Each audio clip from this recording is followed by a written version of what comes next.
Woo! We're doing it.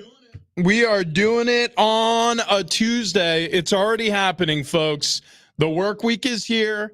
Juneteenth is over. We say goodbye to Father's Day. We got to make it to Friday, everyone. That's right. That's right. It's paper one chain. Yeah. Everybody just crack off that one in the paper chain. We're going to make it to Friday together. We're doing it. It's weird. There are certain weeks that do feel like a little bit more of a slog than others.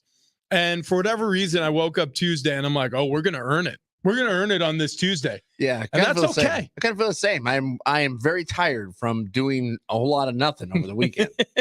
Rich, when you were on teams in the NFL and you like knew your season was coming to an end at some point, yeah, you know, like it was not going to be a playoff year, maybe. Wait, what do you know? No, no.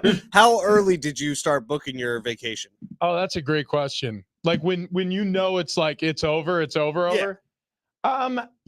As soon as you're out of playoff contention, that's when you can start doing it. But is the day that you plan the vacation for, is it 3 days after your last game? Is it the night of your last game? You just get on a plane, or how far away? I guess it depends. It depends on how good of a vacation it is.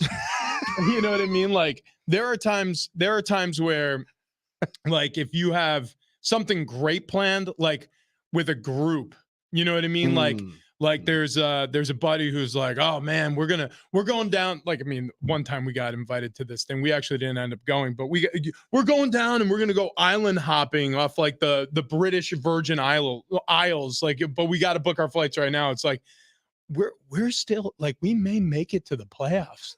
We're like, yeah, but we could always cancel. Just like, I can't do that yet. Like in good faith. Right. You know, there are times though where did you make the playoffs? We did not that year. We did. We absolutely did. Should have booked the trip. Missed out on that opportunity. I don't think I've ever booked planned a vacation ever. Yeah, that's a problem. Yeah, you need to do that. I mean, like we've gone on vacations, but it's usually like, oh, well, let's go here and then we'll figure it out. I'll tell you one thing I know for sure is that year that those plans were being hatched, I would have much rather have been sailing in Bermuda instead of having back surgery. Oh, like because that's what ended up happening. Oh, I'm 20 days out till Mexico, so you guys got 20 days of me just looking forward to vacation. Yeah, wow, that should go well. Yeah, should go well. Ben's already on vacation. He's just like sitting in he just waits until he's done here so he could sit next to his pool and just get tan. Yeah. Yep. He threw the office chair out and it's now one of those woven nylon fold out lawn chairs. What I really like are those anti-gravity chairs. I have one. Like you buy them on Amazon for like $35. And I don't know what you're talking about. Oh, they're awesome. I'll send you guys a video afterwards of me out by my pool with a Coors Light with my chair. But it like this feels like something that eventually will snap, and we're going to get like, yeah, Ben can't make it to work. He broke his coccyx. His tailbone is shattered from his anti-gravity chair. I have gone ass over forehead with that before, but they're awesome, dude. It's like a lounge chair. Yeah, it's a lounge chair, except like you can't. There's like no pressure on any part of your body. Wow. What? I mean, it's just a lounge chair. Is it a rocker? Not really. It locks into place, and then you're just kind of floating. Oh, this is so weird. It looks like okay. So if anybody's just listening, no, yeah, we don't even have a picture up online. Oh, but can I do that? This is here. Maybe hold it to the camera. And that's the one. That's it. It looks like a normal chair. Yeah, everything about it is normal. Dude, so why does it feel so different? They're magical. Well, hang on. I don't know what it is, but you just kind of it doesn't rock. No, it's just like the part you sit on is just woven into the frame. And it's a big time recline, man. You can get to flat on that bad boy. It looks like a normal. Ben is so excited. It's just a normal lawn chair. I do want to sit in it. Bring it in. Oh, that's a great idea. Yeah, bring it in. I mean, it's the American flag one. No, I have a standard black. You know, I'm not fancy. Wow, you missed out on that. Should have gone to Kohl's. Yeah, that's the one right there. You got the red, white, and blue. I'm American. It's coming up, by the way. That one's classy. July. That's how you know you're classy, when you got the red, white, and blue out there by the pool, and people are just like, this guy either parties his absolute dong off, or he's just a proud American, one or the other. Either way, why not both? Either way. If somebody passes by you and you're sitting on that thing, they're throwing you an ice cold Coors. Oh yeah. Oh my gosh. Without a doubt. And I will accept graciously. So Father's Day this weekend. Happy Father's Day, Travis. How did you celebrate? Happy Father's Day, Richie. Well, let's see. We got in the car, went and got a cup of coffee, and then we drove around for a couple hours. As you should. Yeah, we ended up How far driving. did you make it? Well, we drove out to Lake Hinshaw, and then we ended up in Santa Isabella, and we had some lunch, and then we drove home. Was that your wish, or did you get dragged into this? Like there was No. Well, I said she asked what I wanted to do, and I'm like, I don't know, go grab a cup of coffee and go for a drive. And she said, okay. Okay. And she's like, you want Caleb to go? And I was like, let the boy watch. Yeah, let the boy watch. Yeah, so we towed him along, and it was cool. Yeah. It was cool, pretty relaxing. What'd you do, man? We were up in LA at the in-laws' house, so we're celebrating with Ann's dad. Old Dick? Yeah, no. What's his name? Biff. Biff. The Biffster, man. I'm old Dick. Tricky Dicky Ornberger. You're looking at him. I was out there. Biff Naylor. Love that That's money. what it is. Love that That's money. why it's funny, because it's Biff Naylor. I was over at their house, and Father's Day was interesting because Father's Day, we just sat down and watched the US Open. The day after yesterday was really kind of like the Father's Day celebration for me, because while I'm sleeping, it was like 9 o'clock in the morning. I was thinking like, oh, I'm going to sleep in, get the day off. I get woken up with breakfast in bed. And so I'm very like crust is over the eyelids. And I'm just like, what is happening right now? What's going on? I get a plate dropped in my lap, and like the flash on Annie's camera is blinding me. I'm Nice. like, I don't think this is what I asked for. I think I'm dying. Please stop. Please stop. But yeah, the whole room got woken up with pastries. And so we just made nice. crumbs in the in-laws' beds, and then we left. I forgot. I did. We went and got pizza later in the afternoon. Yeah. And then we ended up at the beach with another cup of coffee. And when I was at the beach, there was a guy there who walks up, like, not with his dog, with his cat. On a leash? No. What? Yeah. He just sits down. He sits the cat on the ground, opens up a lawn chair, and the cat just sat there with him. He needs a anti-gravity lawn chair.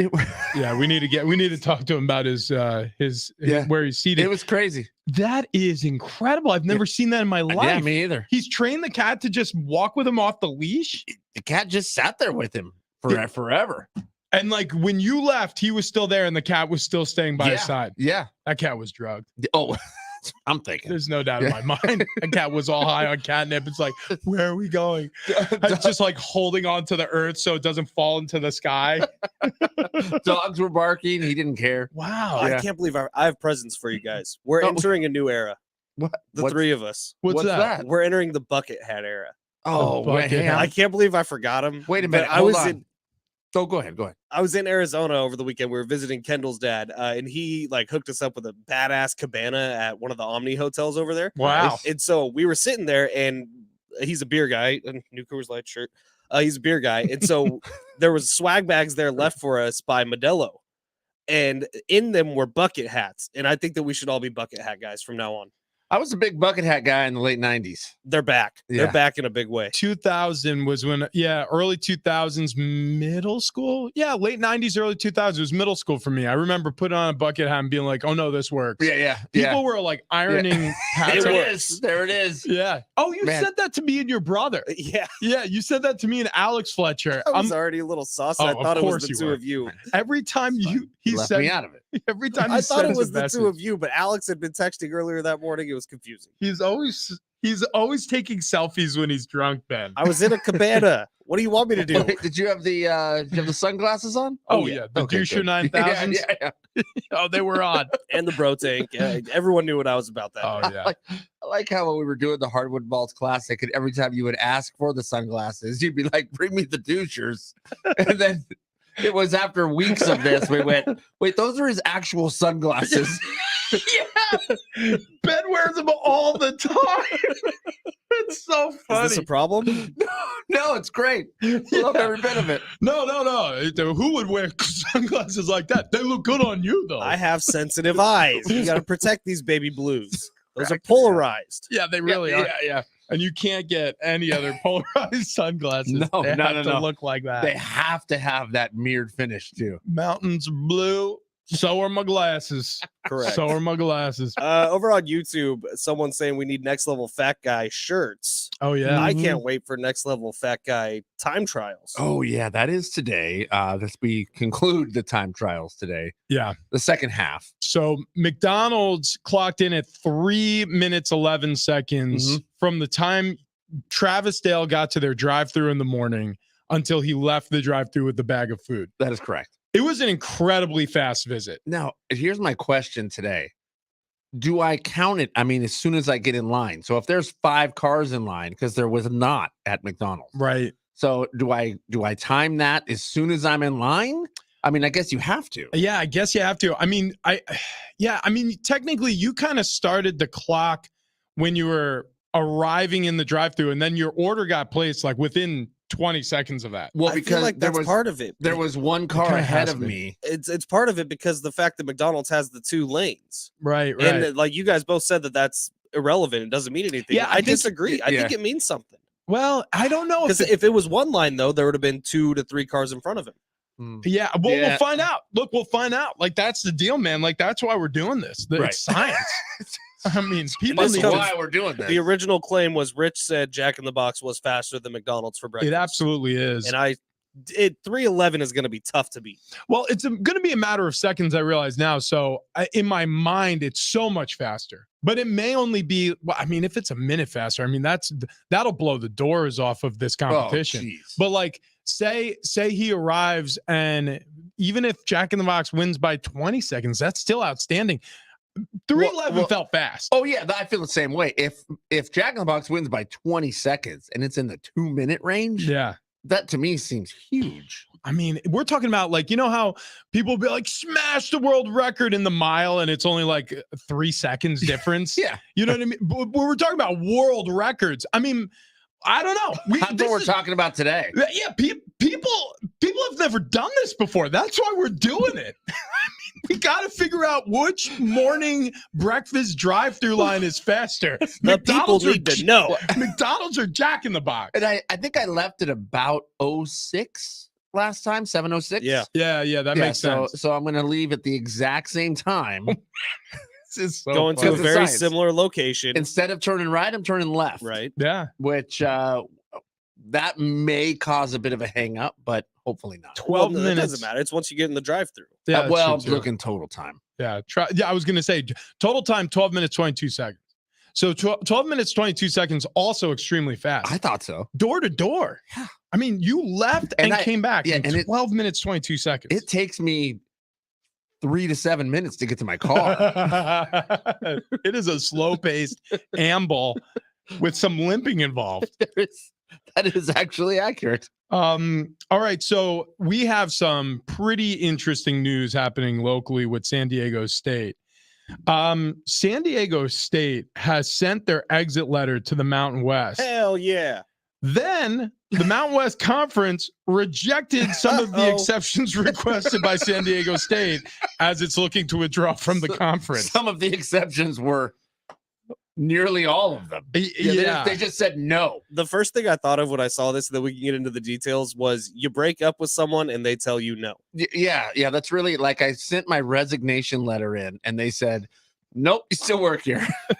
Oh. So this is what it is. So San Diego State notified the Mountain West on June 13th that it intends to withdraw from the conference, according to multiple reports through the university president. Della Torre later told the league that it was not an official notice of resignation. The Aztecs, long considered to be the forerunner of Pac-12 expansion, have until June 30th to submit the official resignation once 1 year in advance of departure before exit fees more than double from $16.5 to $34 million. Whoa, that's a lot of money. Ouch. Seeking an extension for the upcoming deadline, the school cited quote unquote unforeseen delays involving other collegiate athletic conferences. So, Meaning the Pac-12 is dragging its feet. well, yeah, I mean, and you kind of want a window to let things line up. It's sort of like never quit a job until you have a job. Mhm. Like this sort of feels like what that is. It's And I like that San Diego State's forcing the issue a little bit, making sure that everyone knows where their intentions really are. Their intentions are not to be in the Mountain West for a long time. This CBS Sports article says, though San Diego State has not received any known invitations to a Power 5 conference, the Aztecs have been heavily linked to the Pac-12 and to a lesser extent the Big 12 as realignment dominoes continue to fall. This is going to be a busy offseason. This won't be the last of these types of reports. I have a feeling we're going to see more, and people are just waiting for the next. This feels like the next. Like San Diego State feels like a domino that has to fall before other dominoes get to fall. But does it feel like the Pac-12 is the right move? Well, here's the deal. I think part of the reason why okay, again, this is my own speculation. I've heard nothing, I know nothing, but if I'm JD Wicker, if I'm Adela Della Torre, if I'm looking at this from I got to be protective San Diego State situation, I want to wait until the Pac-12 has a pretty firm media agreement in place. Right. So I know exactly how much we stand to gain by joining the Pac-12. And also, I know that there are firm commitments from the other school in the Pac-12 heading into that agreement before we make this like a solid, exit from the Mountain West, joining the Pac-12. So with those balls still being juggled, I think that's the reason why they're looking for this grace period, and they're not 1,000% sure that they're going to the Pac-12 yet. Yeah, which makes me a little iffy, I guess, on if the Pac-12 is the correct choice, because there isn't a media deal put in place, because there's no UCLA, there's no USC. So there may not be the big lucrative media deal in this situation, where the Big 12 does have one. Yeah, they're set up for a couple years. But the thing with the Pac-12 is no matter what, it's going to be bigger than what the Mountain West gets, because the Pac-12 will get a media deal, whether it's streaming only or whether it's through some TV network, but it will 100% be bigger than whatever money the Mountain West is bringing in. Well, and I also think that, look, again, this is nothing. This is haven't heard anything. Richie, again, just speculating.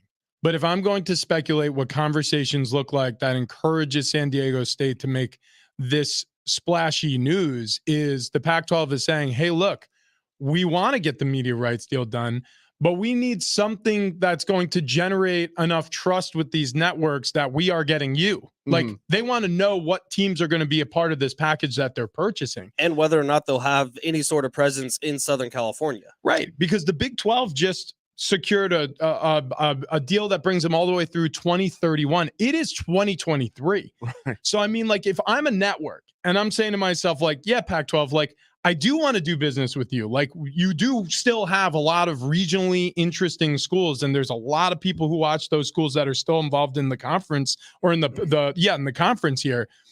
We just need to know whether or not the San Diego State thing is happening, because Southern California is a hotbed for us. Or what happens if San Diego State does, in fact, go to the Big 12? Well, this doesn't indicate that they are leaving for the Pac-12, but it just means that they're leaving the Mountain West. Right. So that becomes a reality. And so then the Pac-12 can go and say, hey, remember we were talking San Diego State, San Diego State, San Diego State. Well, guess what? That's what's happening. They're coming with us. So you need to help us solidify this deal. That's what it feels like. Again, knowing nothing, that's what it feels like. Now, if the Aztecs are being used as kind of the middleman, right? Like, if they come over, then that locks in some sort of deal. What are the chances they just leave the Mountain West without having the next place secured? Because I've seen that floating around a lot on Twitter, on social media, on different articles, that maybe the Aztecs, to really force a hand in both the Mountain West decision and in the decision of whatever media company is going to take over the Pac-12, that they should just leave the Mountain West. Well, it's not unprecedented. You can be independent. I mean, look, BYU, Penn State for years. It's not unprecedented. There are independent Division I football programs. Notre Dame still is unaffiliated with a conference. It's just one of those things. It's risky. It is risky. But if you think that you are a shoe into the Pac-12, and look, only JD Wicker and President De La Torre would know that because they've had these conversations, then maybe it's the time to make that move. Well, I think this is a clear indication that they're done with the Mountain West. Where they're going next, it remains to be seen. Again, I think that has a lot to do with what the Pac-12 does next in their next media deal. And if I'm, if I have any involvement in this, obviously you're looking at what's best for you.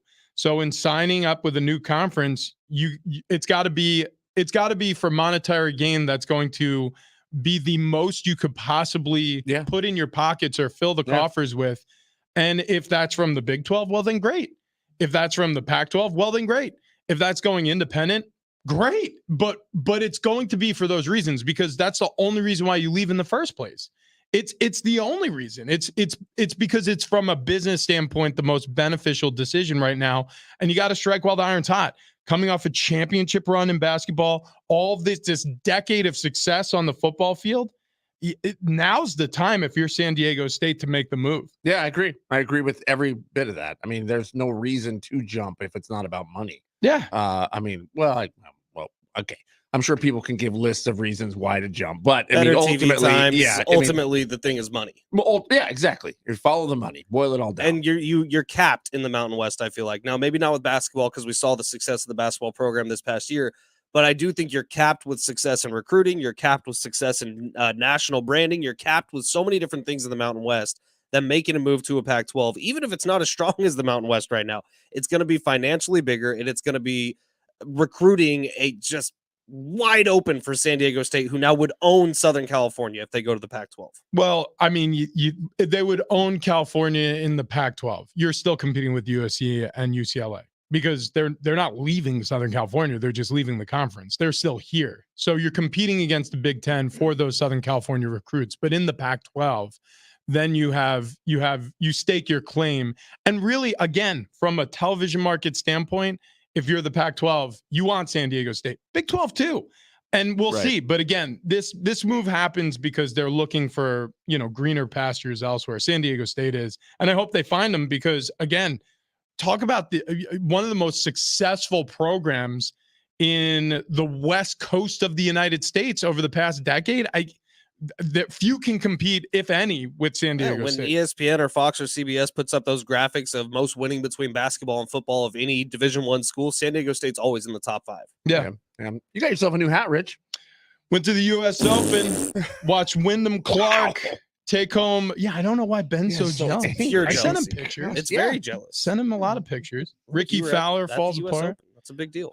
Rory plays bridesmaid. I'll give you some of the things that I got to witness up close and personal coming up next.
The U.S. Open is in the books, the good, the bad, the ugly. We break it all down next.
This update is presented by Staples Stores. Over the weekend, the Padres finished out a nice homestand with a pair of wins against the Tampa Bay Rays. Yesterday, they started a 4-game road trip against the San Francisco Giants. It was a 7-4 loss in extra innings. Mike Yastrzemski hitting a walk-off homer for the Giants.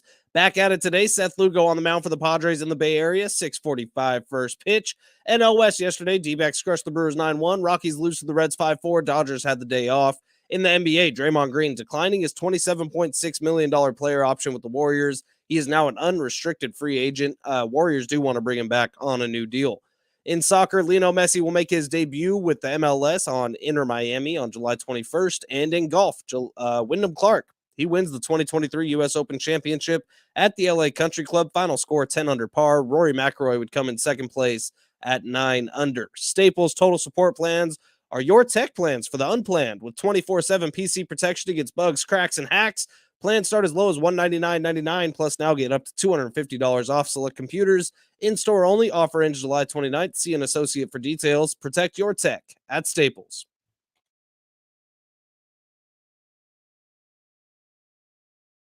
Are these games accurate?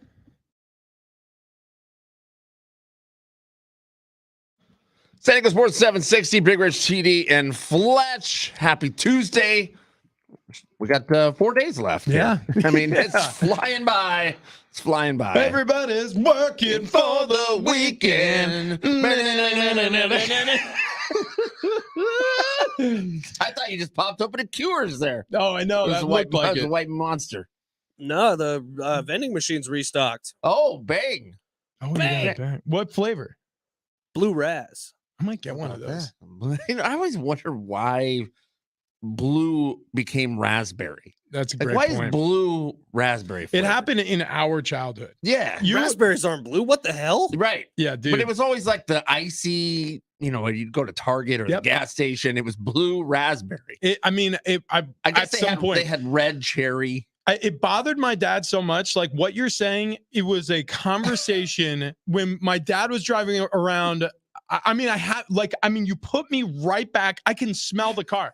We're in a navy blue 86 Grand Marquis right now. Nice. I'm sitting. Ashtrays everywhere. Ashtrays everywhere. They're on the back of the And seat. by They're the in way, the door. My dad's got a Camel Unfiltered hanging out the window right now. And he's going, blue raspberry. I mean, it doesn't make any sense. Raspberries are red. And like unwrapping a blow pop, just like, it's a blue lollipop. It's just like, honey, shut up. We're late already. I'm just saying. I mean, the Patty, the lollipop, it's blue. Red, I guess, is cherry. Pink is strawberry. They need to do something for raspberry. And somebody was like, I don't know, go blue. I wonder what about blueberry? I wonder what Make happened. it yellow. I wonder what happened to the guy who suggested blueberry. Like, what are you, insane? Nobody likes blueberries. Get the hell out of the office, Bob. Yeah. Enough of you. So yesterday, or 2 days ago, was the conclusion of the U.S. Open. Wyndham Clark. Nobody knows who that is, but Wyndham Clark won the U.S. Open. Ended up being awesome. After day one, I think people were a lot worried, including myself, that the scores were going to be too low. Well, day one, weather seemed to line up perfectly. Days 2, 3, and 4, that place got a little tougher. That's what I told you. Yeah, you did. I told you to hang tight, man, because that course is really difficult, and they set it up easy on the first day. Well, it was moist because it had rained early in the morning, so guys were able to kind of throw darts. The next 3 days, it was super dry, so everything that even touched grass was rolling like crazy into those, either the eyebrow rough around the bunkers or into that rough on the side on the fairways where guys literally just couldn't hit the ball. Yeah, the pin placements on Thursday, if you looked into it, like they were going to be the easiest pin placements of the tournament. They wanted to get people excited about the tournament, have some news. And don't get me wrong, there were guys who shot well on that course and even in some of the later rounds, but overall the field really struggled as the weekend wore on. And obviously the weather didn't help on Thursday morning with a bunch of rain that soaked those greens. But holy cow, man, it was nervous time going down the stretch of this tournament. You had Rory at the top of the board. You had Xander Schauffele at the top of the board. You have Dustin Johnson in the top 10. You got Ricky Fowler, who's a co-leader heading into his Sunday round, and it looked like maybe he was going to finally win a major. Just meltdown. Choke job. It just was bad, man. He's just, I mean, everybody was rooting for Ricky Fowler. He should have worn the orange pants. Everybody He wore was the rooting orange for shirt, him, the orange hat. He should have gone vintage Ricky and worn the orange pants. and he just couldn't do it. Are you a Ricky Fowler fan? I know you're a Brooks I love Koepka him. guy. I love Ricky. Like, I want him to win as much as the next guy. I wasn't necessarily pulling for him this weekend. Who are you 'cause pulling for? I had money on Scotty. On Scheffler? Yeah. Yeah. Who finished Hmm. high enough. It made me a little bit, but not as high as I wanted him to. But yeah, I mean, I wanted Ricky to win. I love Ricky. I'm always pulling for Ricky. I mean, he's from Marietta. Yeah. So, Local guy. yeah, local guy, Temecula yeah. kid. Yeah, I like that. I wish I could pull off that much orange. Right, right. You can. You can. You haven't tried. I Yeah. know. You have you have that bronze skin. Are you kidding me? If you wear orange, you'll look just like Ricky Fowler. By the You're way, Or probably like right. I meant like you ate Ricky Fowler. Michael Waka was shown on screen last night as we were watching the Padre game, and Haley, my daughter, goes, "Kind of looks like Fletch." I was like, I'll take it. What? Michael Waka? What? Wait a second. Hang on. Hang on. As long Padres- as it gets me out of that Trevor Bauer lookalike thing that everyone Dude, brings look up. at Trevor Bauer and look at Fletch. Okay, Do all a right, side hold by on. side. It'll blow your Trevor mind. I Bauer. hate it so much. Yeah, I'll look at Michael Trevor Waka. Bauer. You look up. Oh wow! It's a dead ringer. What the hell? Wow! But, Yeah, but Not a what- good guy. Like, those jokes were funny when he was like one of the best pitchers in baseball. Once it like came out that he was a criminal, Yeah, I mean it's pretty close. dude, it's a dead ringer. Yeah. You and Trevor Bauer look like long lost Mhm, brothers. It's pretty uncanny. That lower right photo. This one here looks a lot like Ben. I was gonna say a lot like Trevor Bauer, but it does. Anything that Yeah, looks like looks a lot Trevor Bauer Trevor looks Bauer. like Ben, Right. and vice versa. all right. Look at that. I mean, but that's Michael Waka. Yeah, Yeah. I Yeah, like yeah. Michael Where Waka. is he's it? he's There not you a go. criminal. and he's not the problem with the Padres. It's the back end of their bullpen. There you go. Yeah. The Padres got Get some into work to that do. a We'll little get into it. Mhm. The US Open was cool, man. So I was able to go out there on Saturday, I had tickets and walked around, and look, LA Country Club, first of all, sets up for an awesome tournament. And what's crazy is at first I was like, man, it kind of stinks that they're limiting how many people can actually show up for the event. And then when 22,000 or 27, it was like 22, I think, per day, or 25, I think was and officially. only like 9,000 of those tickets were general admission. So like that was the gallery walking around. The rest of them were like VIP seating. And stuff. Yeah. At least that's what I read. You were there. It was like the thing I liked about it once I got there was it was easy to get around. Like I've been to a bunch of golf tournaments now over the course of my life. And when you're at obviously popular ones, you're going to be arm to arm with people waiting to watch different holes, especially the more popular groups. But like, Right, for example, right. the Saturday pairing with Wyndham Clark, who ended up winning the US Open, and Ricky Fowler, I was able to watch them tee off with my belly up against the ropes. I was able to watch their approach shot with my belly up against the ropes. Like it was like almost single file. And I mean, it's late, so a lot of people leave, but still, like, this is the leaders heading into Sunday. And then when they get on the green, they open the fairway so we could walk close to the green. I got to watch them putt. Oh wow! Ricky goes bogey. Like, you don't get this. Yeah, Like this is 2005, 18 at Augusta, Tiger Woods teeing off. That is the entire fairway lined with people like that. Yeah. Like you don't get that, which on TV it looks worse. And it made a difference for me. And I know some of the players talked about it. They didn't like it either. Well, it's just like most majors are like that, right? Where they allow as many people. It turns the course into a goat track. So I understand, from the standpoint of like a really exclusive, like club members don't want people trampling the grass. Like That's what it came down to. Type Club of country members club. like only agreed to so much with the LA Country Club hosting this. And one of the things they didn't agree to was letting the gates wide open. I got to tell you, as a spectator, though, at the event, not from home. I get what you're saying at home, and I do like big crowds when I'm watching at home. Yeah, I but feel the same way. as a spectator, it was better. Like Yeah. I'm sure it was, Yeah. you elitist pig. Jeez. Wow. I mean, it's like very. Yeah. I mean, so this guy goes on Doesn't several reel it in at vacations. all. He doesn't invite us to any of them. No, he's been on. Yeah, he's been on. Yeah, been on- this let's see, guy's he's been taken on- a couple days off and work by the for way, vacations. Been on. Those were weddings. He just went That's- on vacation just arbitrarily out of nowhere. Didn't tell us about it. and he said, And then now he's like, 20 days, guys. See you later. "I'm the elitist pig." I mean, this guy's paying for nothing. I mean, he's on scholarship over here. It's incredible. He keep getting put up. And by the way, fancy people who could put us up too. Oh, yeah. Yeah. Yeah. He's got friends in high You guys places. could have jumped into that full bed with me and Kendall. It Oh, was you- tight quarters. I feel like full bed. You got a couch? yeah, It was Oh, a well, full. We could have slept a on the full. couch. It was a full. we were at his house, Who my needs a- father-in-law's house. Who needs Oh. a bed? Oh, I wait, could I have was slept thinking- on the floor. I was thinking a couple weekends ago when you were out in the desert. Oh no, that was king. Yeah. Okay. Yeah, okay. That was luxury. Yeah. This guy, I mean, Good, he's good. jet setting in the Yeah. Palm Desert, then in Arizona. He's telling us all about his trips, and we're Mm. never invited. Oh, it's fine. You guys are welcome to fine. anything I do. That's fine. Yeah, sure, Yeah. sure, Ben. Except we find out when you're there drunk, sending us selfies. Yeah, we don't. You don't yeah. invite us beforehand. No, We got a bucket hat, No. a bucket hat selfie while you're in the midst of it, I feel like Hey, you're also getting bucket hats. if you would have texted, which, by the way, you got for free. he did. Yeah. he did. I mean, I don't see those hats yet, Mm. but it's fine.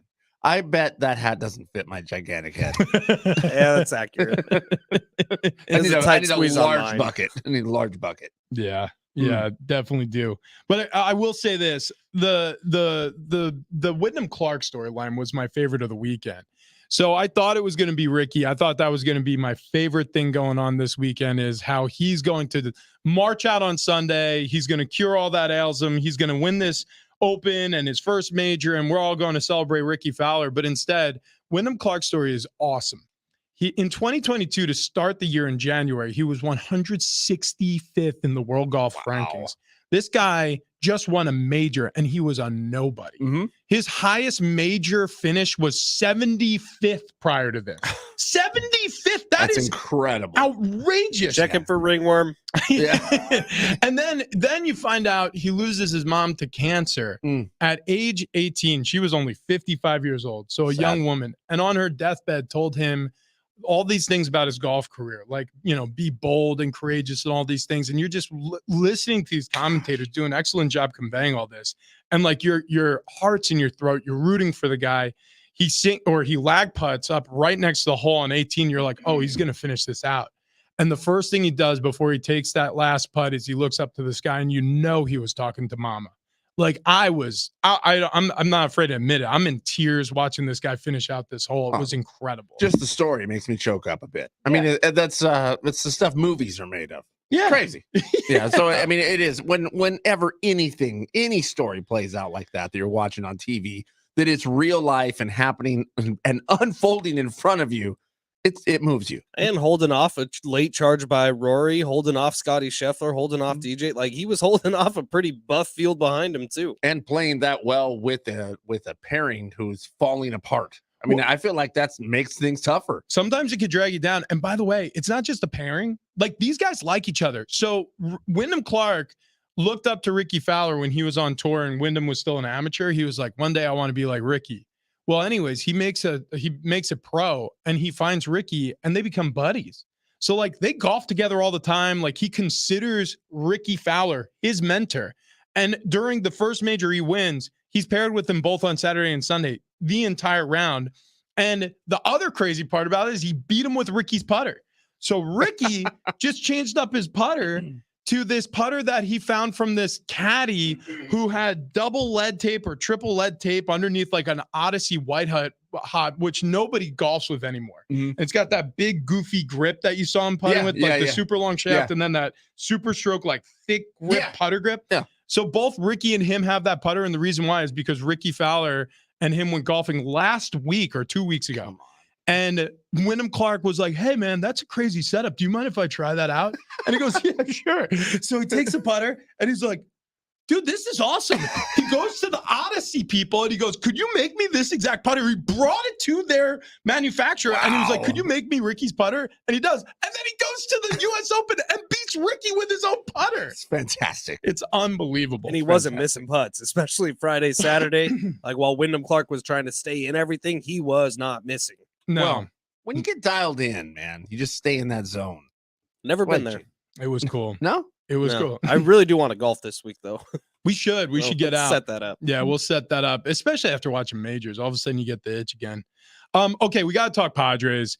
Disappointing game last night, but they were on a little bit of a heater recently. Do we trust it? And what do they need? The Padres have some needs. We'll explain coming up next.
Coming up, we got to get into the Padres' need at the trade deadline. We'll review coming up next.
So we got to talk Padres, and we will in just a moment here. But Travis and I were in the studio here, Ben. That submarine story, we were just catching up about this. Dude, it's horrifying.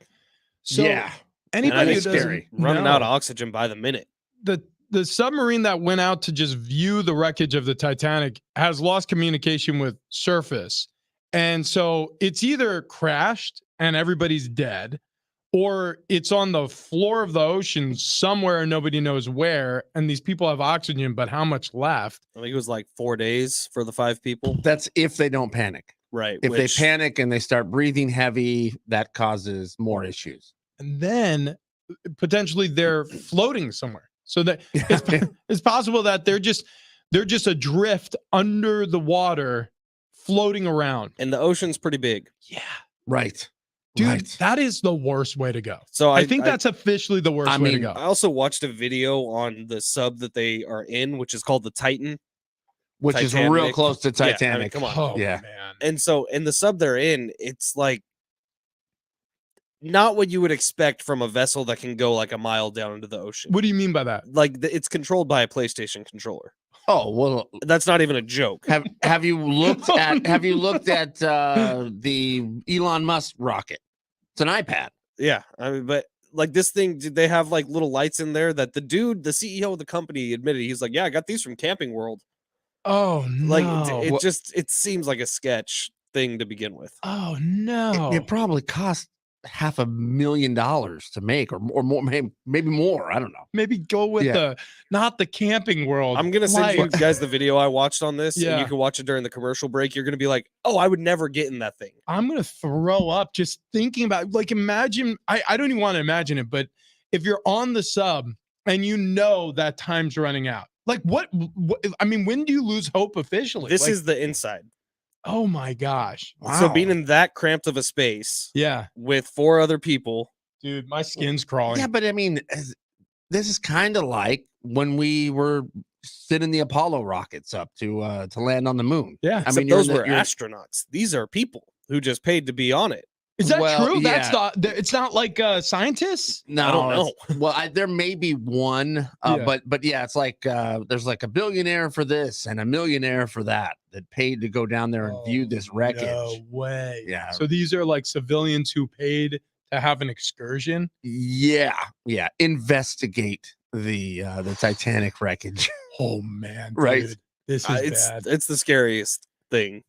Does it make you go, should we rethink those space flights that like Virgin Atlantic had Nah, I'd still just do it. started? Yeah, I'd do it too. Get me on that rocket. By the way, like if they were looking for people to like go populate Mars or whatever, I'd be like, See, but that's my like to me, I agree with you. Like I have so much less fear and anxiety about doing that because I mean, if something goes wrong, it's still going to be very sad. Like if Ben's on a rocket and it explodes, like I'm going to spend at least a few days like feeling really bad about it, and then I'll move on. Yeah. But Forget about it. I mean, everybody would be upset, but the one consolation of that is you're like, man, he didn't suffer. Like imagine oh my god, being a family member while you got a tuna can under the ocean somewhere just floating around. and you don't know if they're alive or dead. Time's ticking. So you can't like put your hope away because they may still be alive down there. Right. Okay. All right. Actually, no. Here's my thought now. And listen, I feel bad for the families, but maybe this was just an elaborate ploy to just be like, yeah, for sure. We're going under the ocean to view the Titanic. Wink. Meanwhile, all these people have paid money just to like professionally disappear and go. Could be. Like, so Yeah. like this, It's like on an island somewhere, sipping a Mai Tai. the billionaire is going to get spotted again in like the wilderness of Alberta, Canada. And they leak out the video on purpose of how crappy the submarine is to Right. make people think, oh yeah, of course they died. Of course he died. They had Camper World lights on it. Yeah. No way. He built it in his garage. Put it in his garage. Play with the PlayStation remote. That's how they're. And meanwhile, this billionaire's got this like 400-acre ranch in Canada, and he's just hunting mule deer. He's like, finally got out of all that mess. He's going over his neighbor Brock Lesnar's house for mountain lion meat or whatever the hell that guy's doing out there. It sounds plausible. Yeah. I mean, I'm fine with it. So maybe that's the case. Yeah. Who knows? Mhm, Oh my gosh, what a story! Yeah. So hopefully they find him floating around Someone out there. just commented on our YouTube stream and said it's only 2.4 miles under the ocean. Oh my god! Only. Oh my gosh! Jeez. All right, we got to switch gears. How about to this? If you haven't made summer plans yet, let me help you. Tuesdays and Fridays from now until September 1st, over at the Catamaran Hotel Spa and Resort, you can go out there and go to their Sunset Luau's. These are incredible events. You have Hawaiian food, you got the hula dancers, you've got the flame performers with the torch. You know, they're throwing the baton in there with the double-sided torches. It was awesome. Go to my Instagram, actually, at Rich Ornberger. We just did this, took the whole family to the Catamaran, had a blast. You can see all the fun events that they have planned out there. The luau's are incredible. The food is awesome. They do the pig roast. They do it up right. So if you have people coming in town, or if you have never been to a luau, this is your opportunity. Book your next one at catamaranluau.com. Again, Tuesdays and Fridays from now through September 1st. They got those Sunset Luau's. And coming up next, we haven't talked about the Padres yet, but they were on a bit of a heater, and then all of a sudden they cooled off in the Bay Area. Will they heat back up? We get to that next.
Hour 2, Big Rich, TD, and Fletch. This update presented by Staples Stores. Over the weekend, Padres finished out a nice homestand with a pair of wins against the Rays. Yesterday, starting a 4-game roadie with the Giants.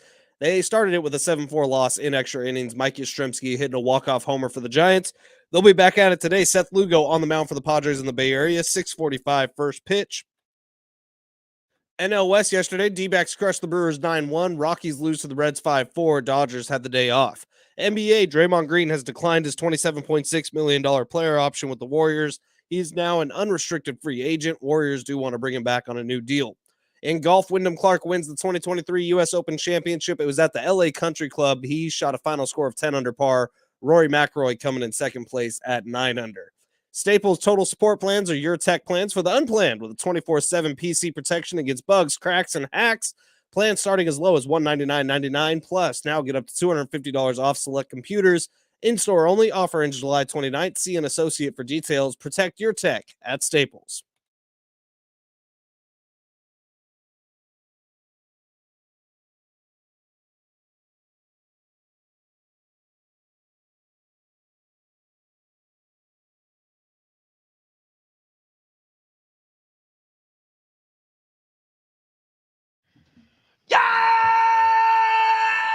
Yeah! Woo! We are doing it on a Tuesday. Oh my goodness. It is a Tuesday, man. We're 4 minutes away from launch. Yeah. Okay, next level fat guy stuff Tuesday. We've barely talked about this. We opened our show talking about it. But we are going to send Travis once again to a drive-through line. This all started last week when I came in and I said, I had a busy weekend last weekend. It was something to do with your kid's birthday party. You had Yeah. like 20 minutes to yourself, so you went and got Jack in the Box because Jack in the Box has the fastest fast food. Yes, Exactly. was something to that So effect. so during breakfast time, I've found that if you want to get a sandwich quickly, you go to Jack in the Box. You go to Jack in the Box because the drive-through line, I mean, you whiz through there. You don't have to worry about anything. You're in and you're out. I mean, to me, it's like it's blazing fast, but that's just the way you remember things. And it happened recently enough that I brought it to the table on Tuesday, and both of you guys were like, have you ever heard of a little place called McDonald's? Right. They've got it dialed in. Who They've has done it before. perfected the art of fast food. Okay. And I will say this, those sausage egg McMuffins were fantastic last week. So the quality of the food's there. 3 minutes, 11 seconds feels really fast because that's exactly what we clocked Travis in at the drive-through line. But I'm telling you, Jack in the Box is fast. Okay. All right. 311 is going to be tough to beat. I don't think it can be done. I don't know, man. I'm thinking you tough. might be pushing 5 minutes in Jack in So the Box. hang on here. So it looks like their go-to is the breakfast croissant. Yeah. I mean, yeah, that's the go. I've right? had I it could get before. down on that. That I've- sounds delicious. Yeah, I'm just saying. fancy. I ordered whatever was on sale, whatever whatever special. McDonald's, was pumping out the most. Mm. So that's what I'm going to go with. Okay. And Okay. then- So what time do you have to leave here? I have to leave here in 2.5 minutes. 7:06 is when I walked out Oh my before. God. Now, also I will ask for chocolate chip cookies. Yeah. because I did do that. And hash browns. and hash browns. And you have to ask us at some point, do you want anything else? There's a lot going Oh on. yeah, that's right. That's Okay. right. Also, Because I you don't did waste a lot of time at McDonald's. You know don't know what? if you- I feel like I was having a nice conversation. I don't know if he wasted. I felt like he was being polite. But Yeah. if you're going for the record, you got to be, hey, So I'm like- croissant, let's go. Yeah. Hurry up! I gotta get out of here. Like Kramer. Yeah. Don't you know who I am? Now we're T-minus minute 45 here. I do not have a signal in this building. However, I mean I could go Wi-Fi again. Last time I was on Wi-Fi trying to do the video. Join It cut. StreamYard once you get to your car. Okay. Oh, that's a good idea. Yeah, So I'm yeah. gonna turn Wi-Fi off. Oh, turn so that I Wi-Fi can- off. That's a smart idea. Yeah, This way you're joining via satellite. That's correct. Like, that was our That's issue correct. with the parking lot too. Rich came back into the building to get something, then he walked out. Yeah. Like it's messing with the signals. It got wacky. You got to turn off the Wi-Fi. You Yeah. got to turn off the Wi-Fi. I have currently I'm like a sub in the middle of the Atlantic Ocean. I Ugh. have no contact. Terrifying. Yes. Absolutely. 913 asks if I can say that Gary Sanchez is a nothing burger so he can smash homers again. He's Yeah, cooled off, bring him needs to be back. motivated. Yeah, he's hitting like 200 right now. Yeah. Not fuck. as good as it was. No, Gary. and I've always said like Gary Sanchez may not be my guy. Oh my god. What? I'm just saying. This is the problem with our You show though, because we just did that one flip-flop. show that was like, Gary Sanchez is the king of the mother effing world. We need Gary Sanchez t-shirts, blah, blah, blah. He has not done anything since that day. I know. Maybe we should. No, let's juice him up. Dude, I'm still all in on Sanchez. It's Sanchez mania over here for me. That poster is a beautiful thing. Look, what if I sign the poster? Does that help? You? Yeah, I'll sign it. I'll sign it, Gary Sanchez. For Gary Sanchez. Yeah. What if you found out? Like, what if you signed it and you never looked at his autograph, but then we compared the two and they were a dead ringer? What if I am Gary Sanchez? Oh my God.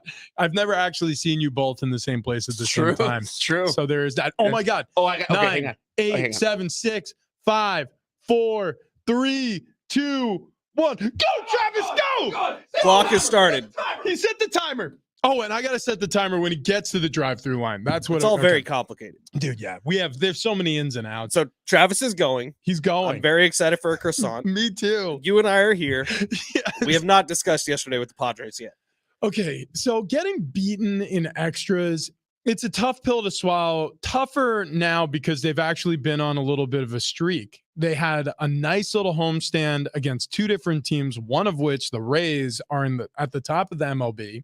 And that feels good. Like, you start to think to yourself, like, oh, dude, that series with the Rays, I would have, if we were on air yesterday, which we weren't. If we were on air yesterday, I would have said, all right, season's officially on now, boys. Yeah. That series against the Rays, Fernando Tatis had himself a game where he does it, where he won the game for the Padres. And he does that pretty frequently nowadays.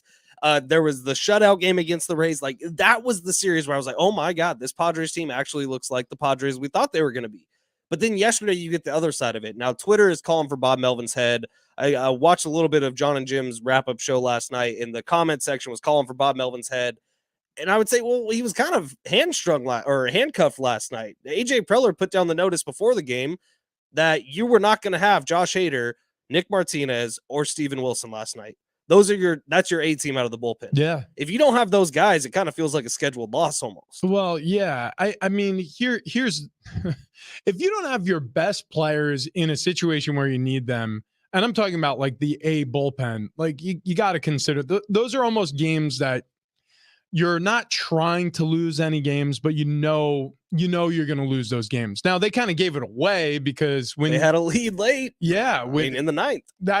So it's a struggle. It's a struggle when you have that situation rear its head. But again, I don't like to overreact to things like this because is this really going to be the reason why they don't win a championship? No, because in the postseason, there's never going to be a day where all three of those guys aren't available. Everybody's going to be up. Right. And also some of your starters can become bullpen arms in the postseason. Correct. But the thought process then goes to, well, if you're looking at this Padres team and the trade deadline's coming up, if there's going to be more days like that, where you have a really tough homestand where they win 4 out of 6, which was great, but Hader and Wilson and Martinez all got a lot of work in that homestand. Is there going to be a game down the stretch here where you need to win a good majority of your games you have left? That's going to be an issue again. So at the trade deadline, I would say go get a righty bullpen arm because that's what you need on this team. You've got to keep your eye on the phone lines also here because Travis is in. Oh, he's on StreamYard? Hang on a second. There he is. Pop him up. Travis, can you hear us? I'm here. I'm at the stoplight. I'm trying to turn left. I've been here for 25 seconds or so. This is incredible. We have eyes on Travis. Travis is in the front seat of his car. We have clear audio. Now, you're at the stoplight. You're turning left onto Murphy Canyon Road to go to the local Jack in the Box. That's correct. I mean, inside the building, I'm still very confident about saying Jack in the Box is going to be the fastest drive-through line. Nope. Okay. Outside the building, are you more or less confident seeing what traffic looks like this morning? Well, you know what? It's hard to say. Looking at McDonald's right now, I'm going to say their line is longer than it was a week ago. I have now successfully turned left, but I would say I burned close to a minute there at that stop. You're pacing it pretty much exactly the same as you were last time. You're at 340 as you're pulling into the Jack in the Box drive-through. I got eyes on Jack in the Box drive-through. I see 2 cars at the window. I see no other one in line here on the right. Okay, so I'm going to let you know. There's no line. I'm entering the drive-through now. Okay, Did you get it started? Okay, we're off. That clock. Okay, here we go. Pulling up to the speaker. Here we go. Oh, this is a game changer if there's nobody in line ahead of him. Look at this. can I get for you today? Hey there. We're on the radio. I think that's what I'm supposed to say. Listen, I will take 4 of your whatever your best breakfast sandwich is. The bacon croissant. I'll take 4 of the bacon croissants.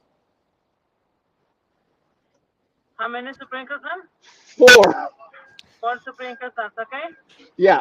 4 of those, and then Ask about hash browns. Hash yeah. browns? Can I get 4 hash browns as well? And 4 hash browns? Yeah. And do you guys have chocolate chip cookies? No, we don't. Okay, that's cool. Do you guys want anything else? That's it. I think you're good. That's gonna do it. We're gonna do it with that. Thank you, todos are buenos. Oh, thank you. Travis, go faster! I will. All right, I'm gonna so- get it out in front of me. No, Okay, I he's will doing it the right way. That felt like almost the exact same conversation he It had was. last week with Even the way McDonald's. he said, we're on the radio? Dude, this is trying to incredible. make it. I forgot to say go Padres though. Oh, that's right. Yeah, you did do will that last say- time.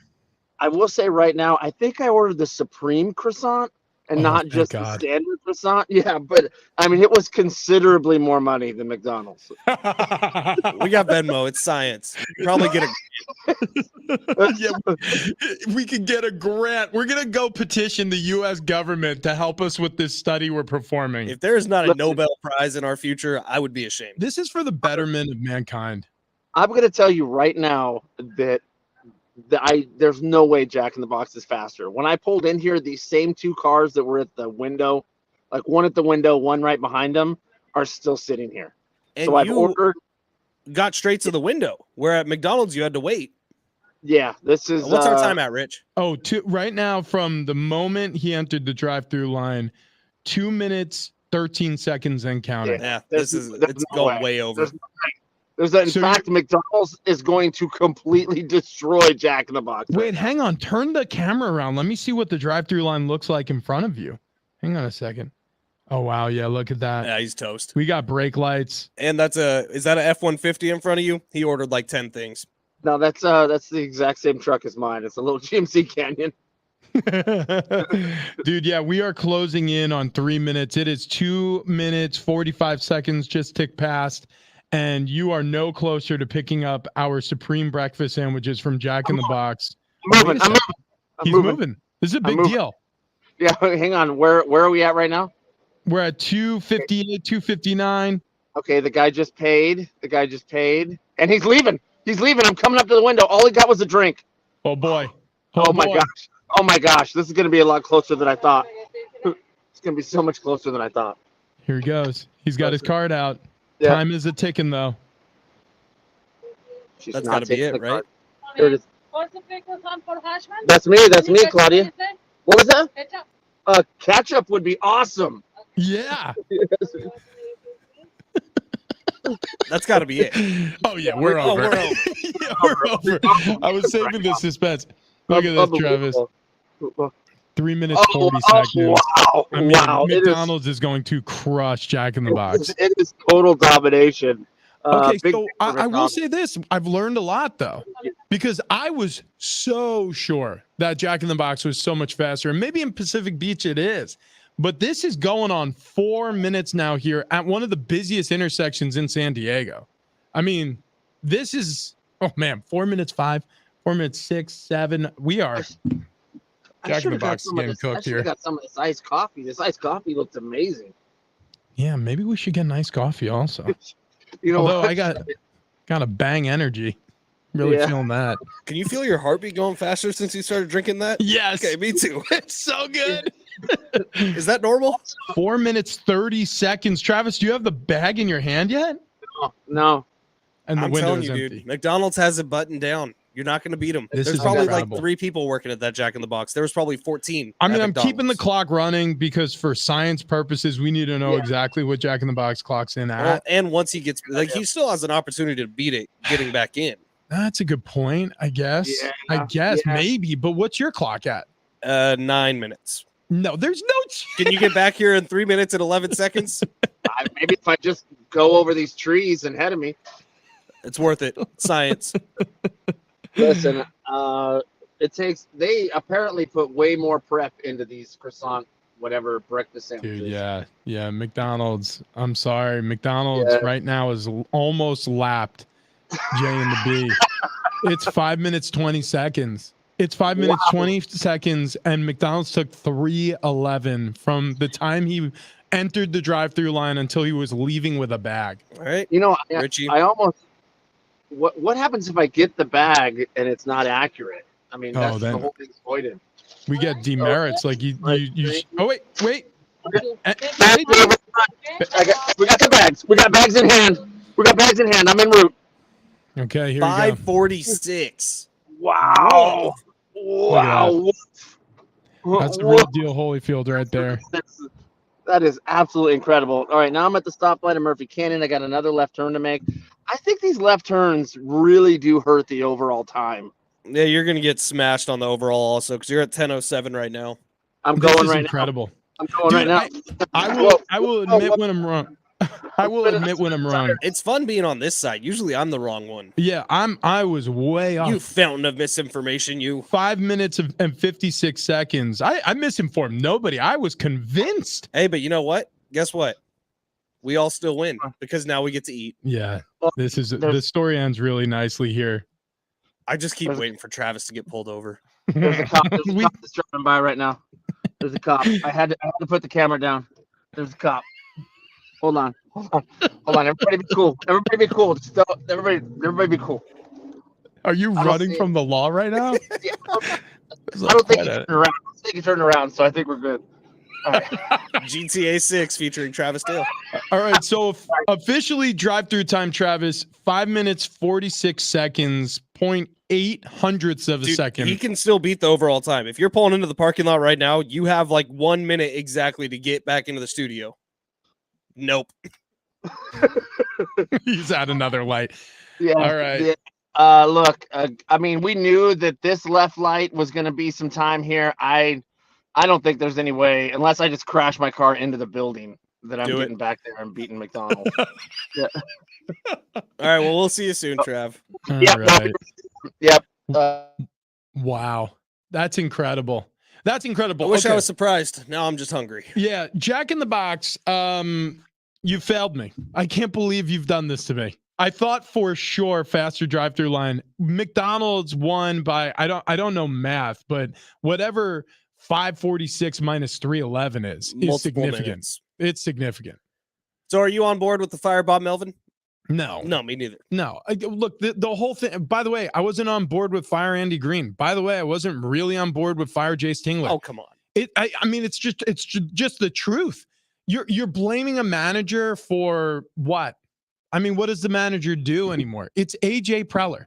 It's AJ Preller. He is running the show. He is the common denominator. His analytics department picks the lineup. It's not Bob Melvin. I promise you it's not Bob Melvin. Bob Melvin came from Billy Bean's system up there in Oakland where analytics was birthed. Like they literally made a movie with Brad Pitt around how the Oakland Athletics changed baseball, and Bob Melvin was at the heart of it, taking direction from the front office. Now, don't get me wrong.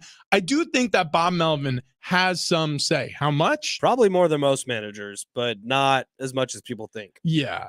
That's to me, this is very simple. This is AJ Preller's show. The reason why you fired the past two managers was because there needed to be a sacrificial lamb for all the losing. And AJ Preller was shielding himself from a lot of the criticism. And it worked because a lot of people buy it. A lot of people were like, yeah, Andy Green was a problem. And then after Jace Tingler went on that early playoff run, and he brought him in, by the way, because he knew he could control him. He was with him in Texas. He knew that he would be able to tell him what to do. And by the way, that's the reason why Bob Melvin's here too. I just laid that out also. So it's not Bob Melvin. It wasn't Tingler. It wasn't Andy Reid. If this goes wrong, it's all AJ Preller. And from what we were saying earlier about how the Padres need to go get a right-handed arm for the bullpen, in case these days become more and more apparent because the Padres still need to win a majority of their games moving forward, that's roster construction. The fact that last night Hader and Martinez and Wilson weren't available. There he is. Stop the clock. Stop the clock. Where are we at? Ooh, 1350. Wow. Which is better than I thought it was going to be. Okay, look at him. He's so out of breath. Hang on, let Here, me just feed him. That was so hard. Yeah. This is so hard. Here's your sandwich. Okay, good. Oh my gosh. Just shove it in your mouth. It'll help. I got, Yeah, just do it like the fries that I was feeding Ben at halftime of the Those Hardwood did not Balls help. Classic. Those Let me- made me want to puke. huh, these are those don't really look like the picture. They do look supreme. Wait a minute. Their hash browns are like McDonald's hash browns. I thought they were just little nuggets. Oh yeah. Well, how about that? How about that? We did it. We did it. What were we talking about, guys? Are we firing we're firing Bob Melvin? No. Padres Twitter is. We're not. Yeah. But what I was look. saying right before you came in was any blame from last night doesn't really go on the players. It doesn't really go on Bob Melvin. It goes squarely on AJ Preller because the fact that they ran out of arms in the bullpen is Well- because AJ Preller didn't have enough arms in the bullpen. That is part of it. Yes. I mean, I feel like you have to put some blame on Bob Melvin. I don't. Why? Who else was he supposed to put in? What should he have done differently? Well, I think he got outmanagered a little bit when they put when they pinched hit there in the ninth, and then he switched pitchers. That Now, would look, be the argument to leave Tim Hill in for a third inning. yes, which I understand is not ideal, but Not only it's not he hasn't done it. correct. But I mean, look, you got to get through one batter, and then you got a lefty up again. I look at it this way. I put zero blame on Bob Melvin's shoulders for last night. Any one game. I mean, like I know we always talk, we focus on one game at a time because it's what you do when you're a fan. Well, what's our math at right now? I mean, they need to be winning all of these one games in order to get in the playoffs. Like the NL is going to be crowded for those wild card spots. But I mean, Well- I when like was anybody calling for Bob Melvin's head when the playoffs started? Answer is no. No, You know what I mean? Even when they got to the NLCS and there were some questions about some of the some of the moves, like the truth is, like nobody was all that pissed at Bob Melvin. They're pissed right now because you're looking for someone to blame. Yeah. Blame Oh, the without a doubt. players. well, I was going to say that as well. There were multiple opportunities that the Padres could have put more runs on the board. Yeah. To where all of a sudden it's not a save situation. You've padded this a little bit. I mean, shoot, was it the 8th inning or the 9th inning that there was a man on second and third? Tatis was up. He strikes out. Yeah. I mean, you need to look at Manny and Bogarts, who came up in the 10th, I believe, and did nothing with the runner on second base. So, I mean, 1 for 7 again with men in scoring position. So, I mean, there's that as well. Look, the offense goes cold. It gets stagnant. That doesn't work. I mean, Trust me. it's just rough. You're not looking at like the biggest Bob Melvin fan. I'm not sitting here banging the drum like Bob Melvin is going to be the reason the Padres win, but he's certainly not the problem. Like I just don't look at the manager in baseball. It's like blaming Frank Vogel for the Lakers' problems. Is it Frank Vogel? No, Right. It's LeBron and AD. It's all that. I mean, Ben's sitting there holding his hand. You're Well, allowed. it's time for a hash Oh, brown what? review. Okay, it's time to. We have like 1 minute left in this segment. Let's get a hang on, quick no, review. No. We Quick got to review. run. We're gonna break. We're gonna review the Jack in the Box breakfast on the other side. Oh, that's good.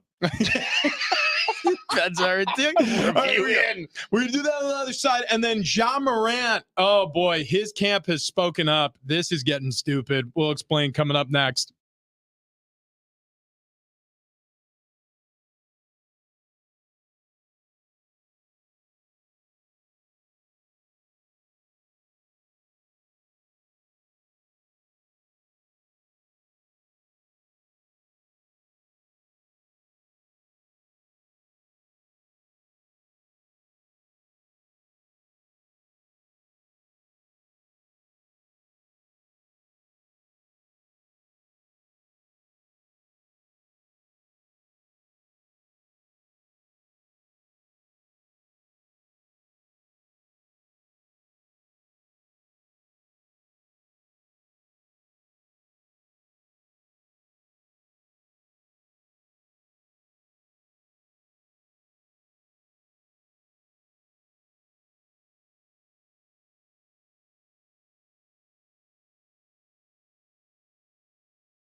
Jean Moran has broken his social media silence. Do we buy it? We'll talk about it next.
This update is presented by Staples Stores. Over the weekend, Padres finished out a nice little homestand with a pair of wins against the Rays. Yesterday, they started a 4-game roadie against the Giants, 7-4 loss in extra innings. Mike Yastrzemski hits a walk-off homer for the Giants into McCovey Cove. Back at it today, Seth Lugo going to be on the mound for the Padres in the Bay Area. 6:45 first pitch. In the NBA, Draymond Green declines his $27.6 million player option with the Warriors. He is now an unrestricted free agent. Warriors wanting to bring him back on a new deal. Over in golf, Wyndham Clark, he wins the 2023 U.S. Open at the LA Country Club. Final score 10 under par. Rory McIlroy comes in second at 9 under. Staples Total Support Plans are your tech plans for the unplanned with 24/7 PC protection against bugs, cracks, and hacks. Plans start as low as $199.99 plus now get up to $250 off select computers. In-store only. Offer ends July 29th. See an associate for details. Protect your tech at Staples.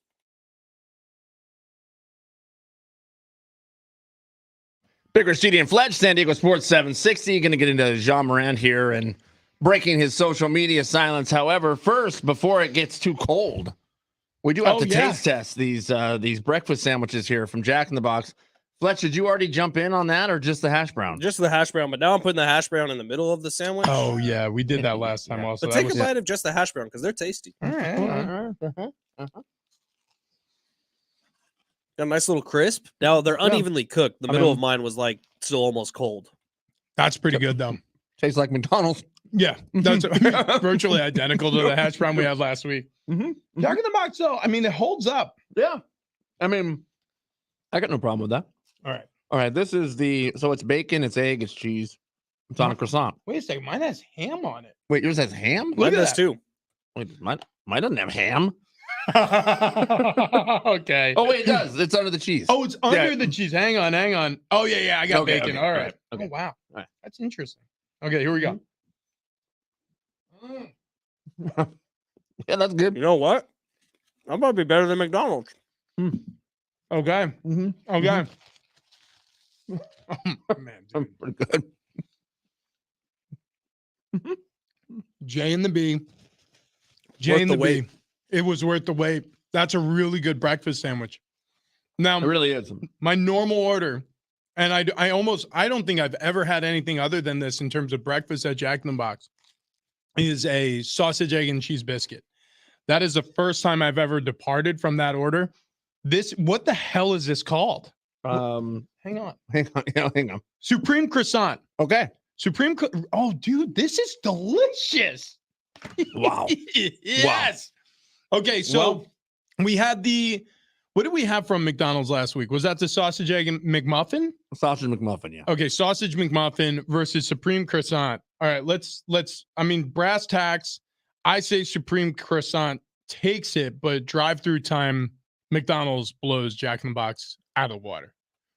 Yeah, if I was in a pinch, the Supreme Croissant is not a big enough win over the Sausage McMuffin where I would say it's worth twice the time. So you're saying, yeah. If you're crunched for time, what was the total overall door to door? What were we talking about there?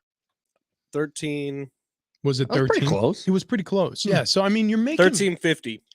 Yeah, that's Well, a still couple minutes. Well, that's the 2 minutes in the drive-through. It was almost the exact same drive back Yeah. and forth. You're right. You're Wow. right. So if you're Look- hungry, go to McDonald's.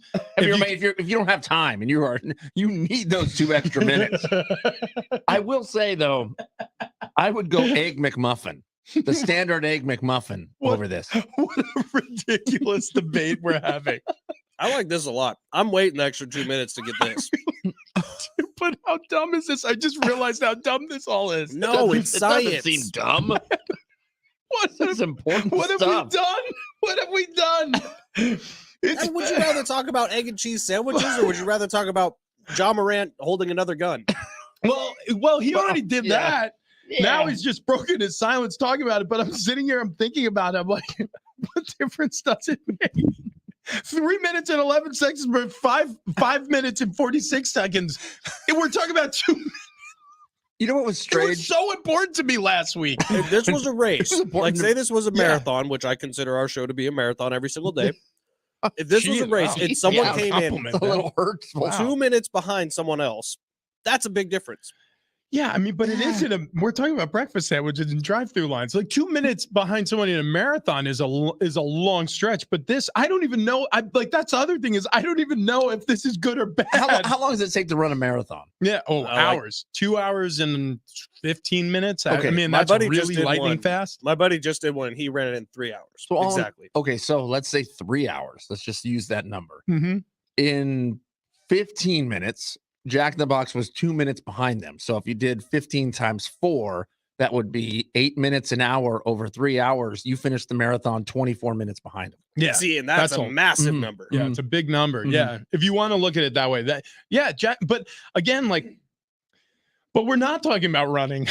We're literally talking about getting breakfast sandwiches, and it was so important to me that Jack in the Box win. And now it's not. No, I mean, he's belittling it because he lost. no, I'm Travis, really, we need to take a victory lap. I'm tired. I honestly feel like, yeah, Travis just ran out of here. Travis did all the work the past 2 days. I honestly kind of feel bad that I put Travis through this. Oh, I'm so sorry. It was very important to me. It felt good. Felt real good. The most important thing to me is we've gotten to eat delicious breakfast sandwiches both days. Yeah, I will tell you. But I mean, one is more delicious. I think I Yeah, spent this like does taste I think I better. spent $22 or so at McDonald's. It was $40. Holy crap. Yeah, it was no crazy. kidding. Yeah, which I'm assuming because it's Supreme. Okay, yeah. No. I'm not saying send money. I was just saying, wow, this is incredible. That's a big difference. It's a big difference. That is. that was a cry for help, and I will acknowledge. No. No, he can- Save it for the next thing. Honestly, No, he can handle this because What's your Venmo name? he's been on don't know. he's been on a warpath lately with all these Right. fancy vacations. Yeah, that's true. That's true. I don't pay for any. You're of it. probably tapped out. I mean, come on. I did pay for Mexico, and I got to pay for more stuff for Mexico today, Yeah. Uh-huh. like special transportation services, because Travis keeps telling me that it's unsafe. Well, don't ask Jean Morant because he's missing out on some paychecks upcoming NBA season. So this was when after we went dark for the week last week, Jean Morant gets a 25-game suspension from the NBA.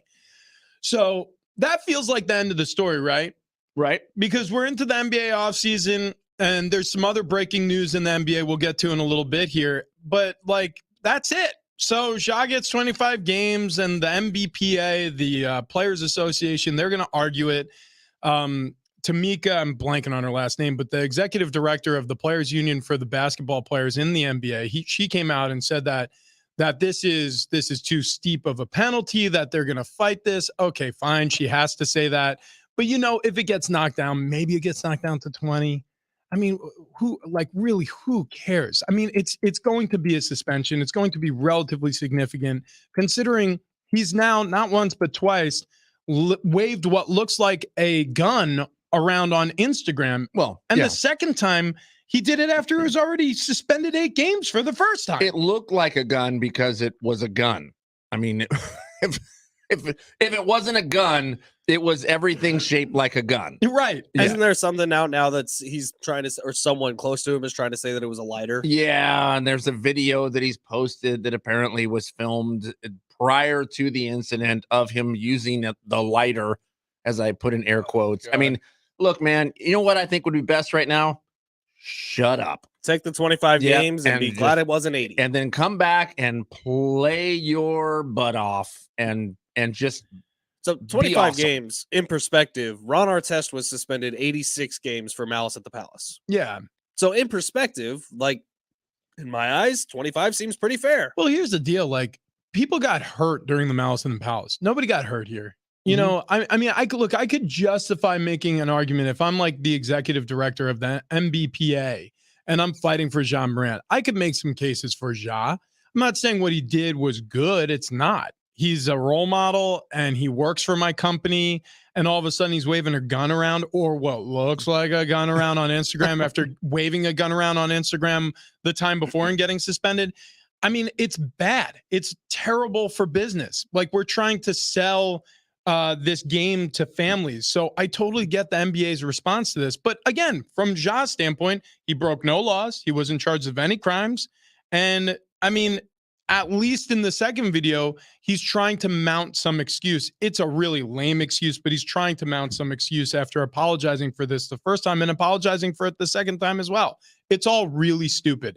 However, I'm not even worked up about the 25-game suspension, or if it gets knocked down to 15, who cares? The whole thing is Ja, like this report now that his camp is infuriated by the suspension and he thinks that the NBA and the media are after you. Nobody's after you. You're after you. Yeah, everybody Right. wants to see you succeed. Right. Pardon the phrase, but you're shooting yourself in your own foot over and over again. It's self-sabotage.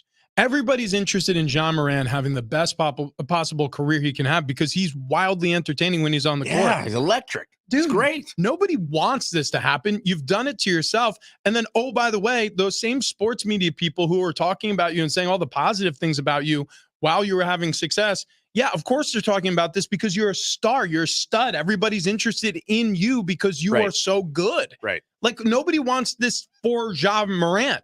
And in fact, again, he's the one holding the gun or the quote unquote toy gun. And then all of a sudden lighter because now we're getting multiple reports about what it actually was. This is a hard right turn, but Colin Cowherd's had this take running for the last couple weeks about the John Morant situation, saying, you know what, if you're a teacher, you can't be an OnlyFans model. If you're an NBA player, you can't be holding a gun on Instagram. So the teacher that he's referring to posted her receipts last night of all the DMs she got from dads that were in her class. Oh my gosh. Oh man. Yeah. There's a lot of them. Wow. Yeah, I saw that too. Yeah, there's an OnlyFans model who used to be a teacher, and it's not just the dads, Ben, the school principal. The school principal was like, hey, am I sliding into your DMs the right way? And she goes, Principal Gary? That was her response, her literal response. She posted it all on Twitter. Wow. But yeah, like, dude, there are certain rules you got to follow when you're a part of a business. And like one of them pretty clearly is, hey, like, don't like go on Instagram live with a lethal weapon. Like, Yeah. like that's probably that's considered conduct detrimental to this basketball team and this league. Which I don't think is so far off the deep end for a company to ask. Yeah. I just don't. It doesn't mean you can't own a gun. It doesn't mean you can't be pro Second Amendment. It doesn't mean you can't be all about guns. It's just, hey, you know what? For the look of the company, we don't want you waving around a gun that looks like you're trying to be threatening in some manner. Yeah. That's That's you're it. driving around in a car. If you were at a gun range and you posted a picture of yourself, like Completely different. firing, it's completely different. Yeah. 619 brought this up on the text line. It's a good point. The crucial parts of the length of Ja's suspension is the bonus money he will not be eligible for if he doesn't qualify for an NBA All-Star team or an All-NBA team. That's even more millions lost. And that's true with these contracts that guys sign, whether it's a supermax, whether it's a max, but especially when you start on the team that you're still on and you get to the All-NBA team, either first, second, or third team, there is like millions of dollars in added money into your contracts. Well, in certain contracts, like not all contracts, but in certain contracts, they build in those incentives. And specifically ones where you're on the team that drafted you. Yeah. And you're growing up through the system. And Ja may have those incentives. And yeah, the NBA is trying to make this hurt to a certain level so that he stops this type of stuff that's detrimental to the league. But the problem is, and it remains to be the problem, is his immaturity. And if he's going to be the face of this league one day when LeBron retires, he's going to have to do it. All right, we got to switch gears here. But before we do, I just want to talk to you guys about these arch supports in my shoe from the Good Feet store. Good Feet store has been doing this for 30 plus years. You got to get to one of their locations, and there's 200 plus across the U.S. and overseas. These people are incredible. We all three went into the Mission Valley store. We got fitted for arch supports. We were in and out of there in 20 minutes, and our backs and our knees and our feet and our hips, they thank us. If you have ankle problems, if you have knee problems, if you have lower back pain like I did, you got to go to the Good Feet store. But also, if you just want better performance, better balance in anything you're doing on your feet, this is a great place to start. Get to their website, goodfeet.com, or book an appointment today by calling one of the local branches near you. And coming up next, staying in the NBA, we have breaking news over the weekend. Huge trade to contend with the Nuggets in the West, and also a team for sale. We break it down next. Big Rich, TD, and Fletch.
Boy, do we have a whopper of a story to share with everybody coming up next. There are some allegations flying around the world of golf following the U.S. Open.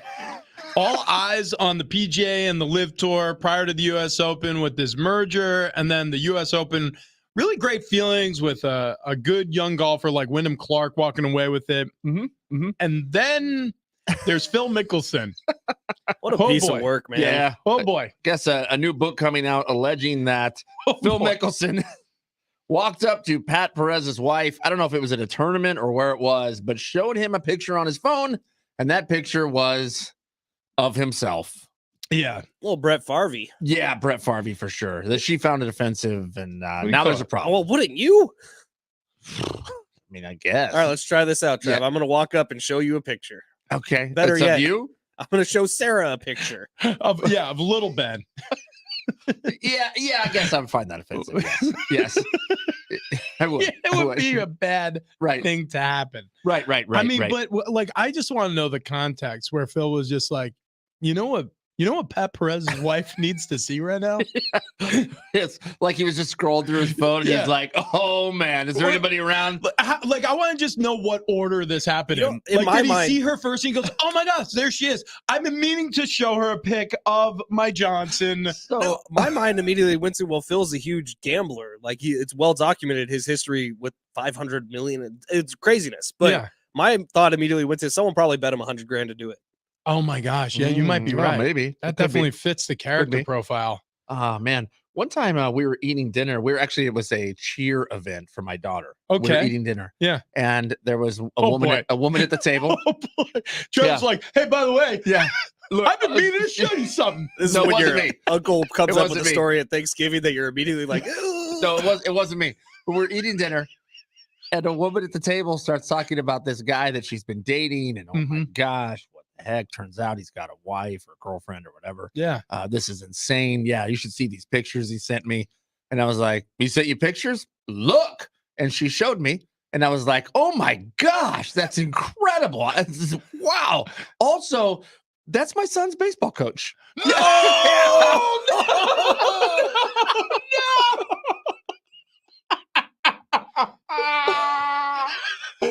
Oh no! Yeah.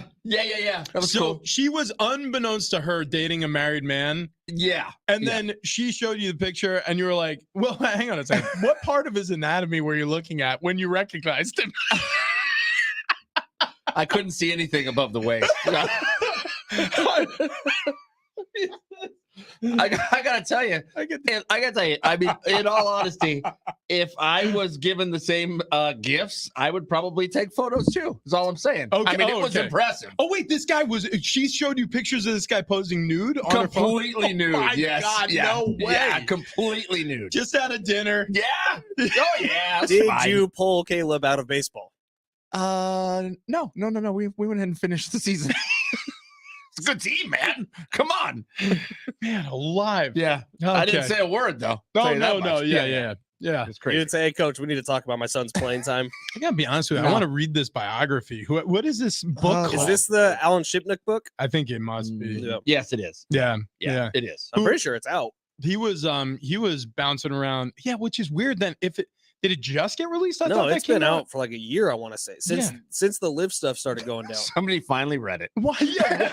Why is the story circulating now? Then is there another? Did he write a second book? Here's the sequel to the first biography. No, next actually says December 2022. This is bonkers. Yeah. So this report comes out now because why? I don't get it. I don't get it either. Golf's in the news, Phil's in the news. Yeah. Yeah, strange stuff. I guess. Well, Okay.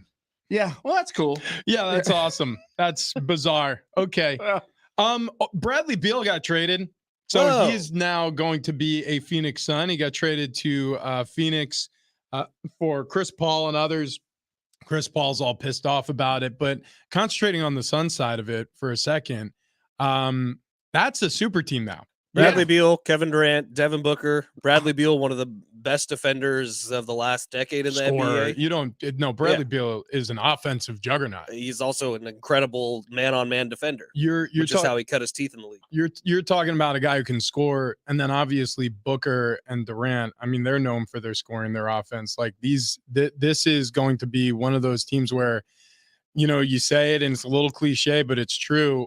You got one basketball and you got three alphas on the court together. Yeah, no kidding. Kevin Durant just tried to do this in Brooklyn with Kyrie Irving, with himself, and with James Harden. And that lasted 2 years and it netted absolutely nothing, no pun intended, with the Brooklyn Nets. So what are we expecting? I mean, is this in the West? Is this enough to go against the Nuggets? Does it work in the first place? I mean, it feels like it. Yeah, it feels like it should. However, there's been a number of times where things should work on paper and it just doesn't. I mean, I think this is this is huge for the Suns. Absolutely huge. But I also said when that Durant trade went down, I said Suns are going to win this whole thing. Yeah. But the Nuggets were just insane. I mean, they're just insane.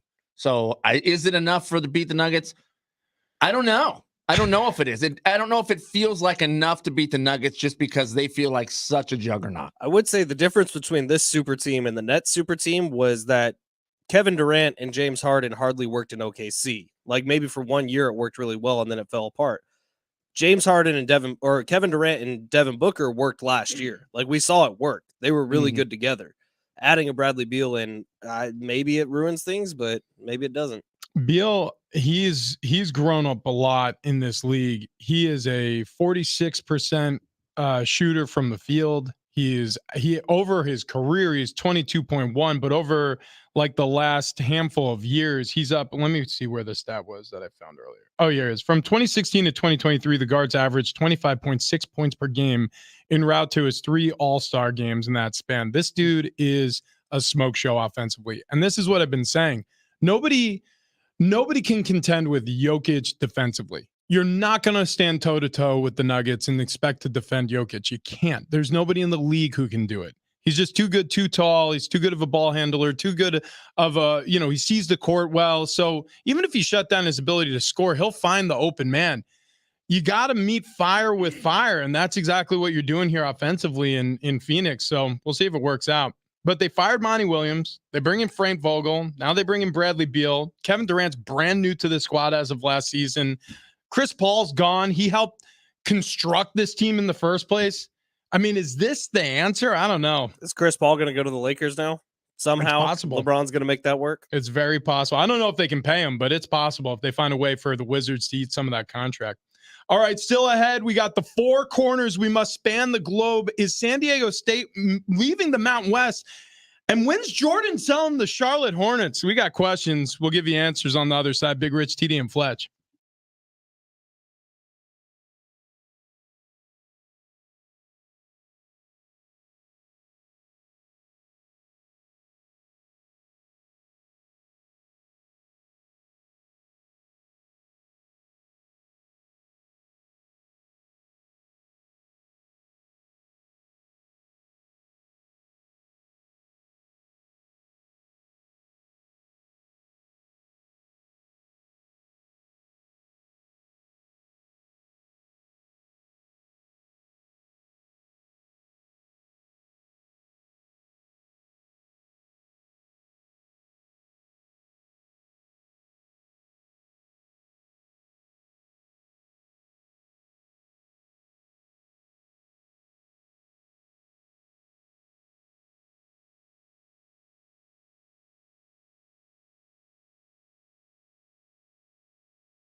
Hour number 3, Big Rich, TD, and Fletch. This update presented by Staples Stores. Over the weekend, Padres finished out a nice little homestand, pair of wins against the Rays. Yesterday, they started a 4-game roadie against the Giants. They started that roadie with a 7-4 loss in extra innings last night. Mike Yastrzemski hits a walk-off homer for the Giants. Back at it today, Seth Lugo going to be on the mound for the Pods in the Bay Area, 6:45 first pitch. Over in the NBA, Draymond Green declines his $27.6 million player option with the Warriors. He's now an unrestricted free agent. Warriors wanted to bring him back on a new deal. Soccer, Lionel Messi makes his MLS debut with Inter Miami on July 21st. And in golf, Wyndham Clark wins the 2023 U.S. Open Championship at the LA Country Club. Final score 10 under par. Rory McIlroy comes in second place at 9 under. Staples Total Support Plans are your tech plans for the unplanned with 24/7 PC protection against bugs, cracks, and hacks. Plans start as low as $199.99, plus now get up to $250 off select computers. In-store only. Offer ends July 29th. See an associate for details. Protect your tech at Staples.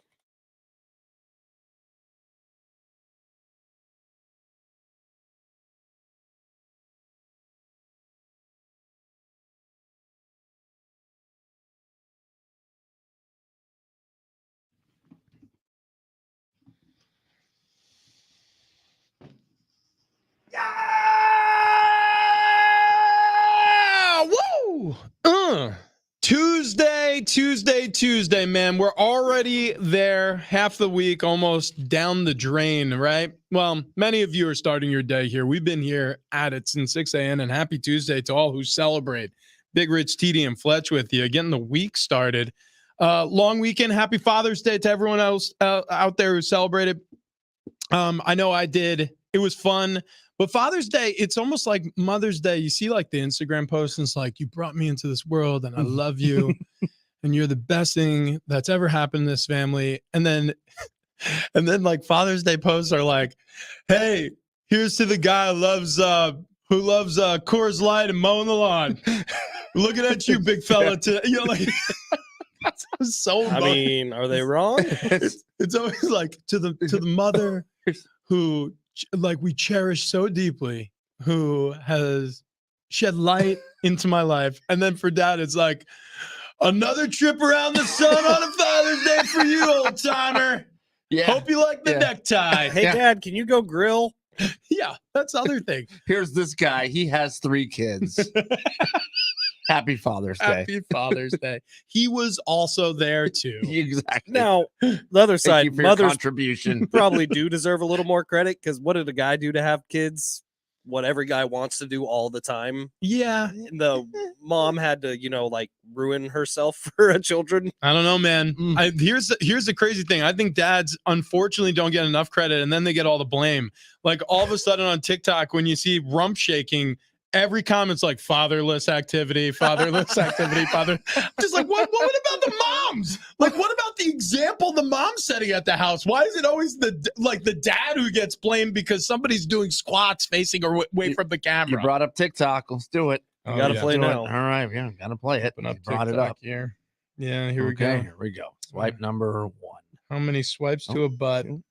Okay. 1, I got 3. a golden retriever.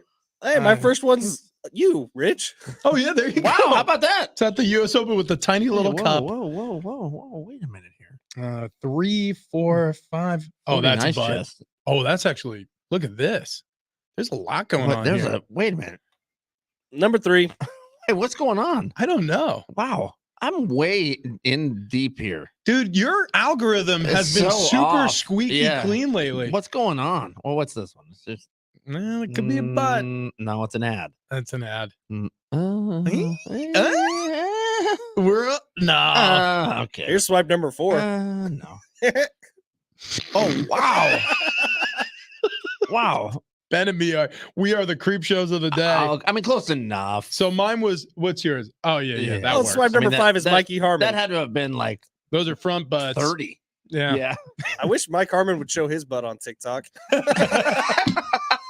Our fantasy guru Mike Harmon joins us. When he's not shaking his butt on TikTok, he's talking fantasy football.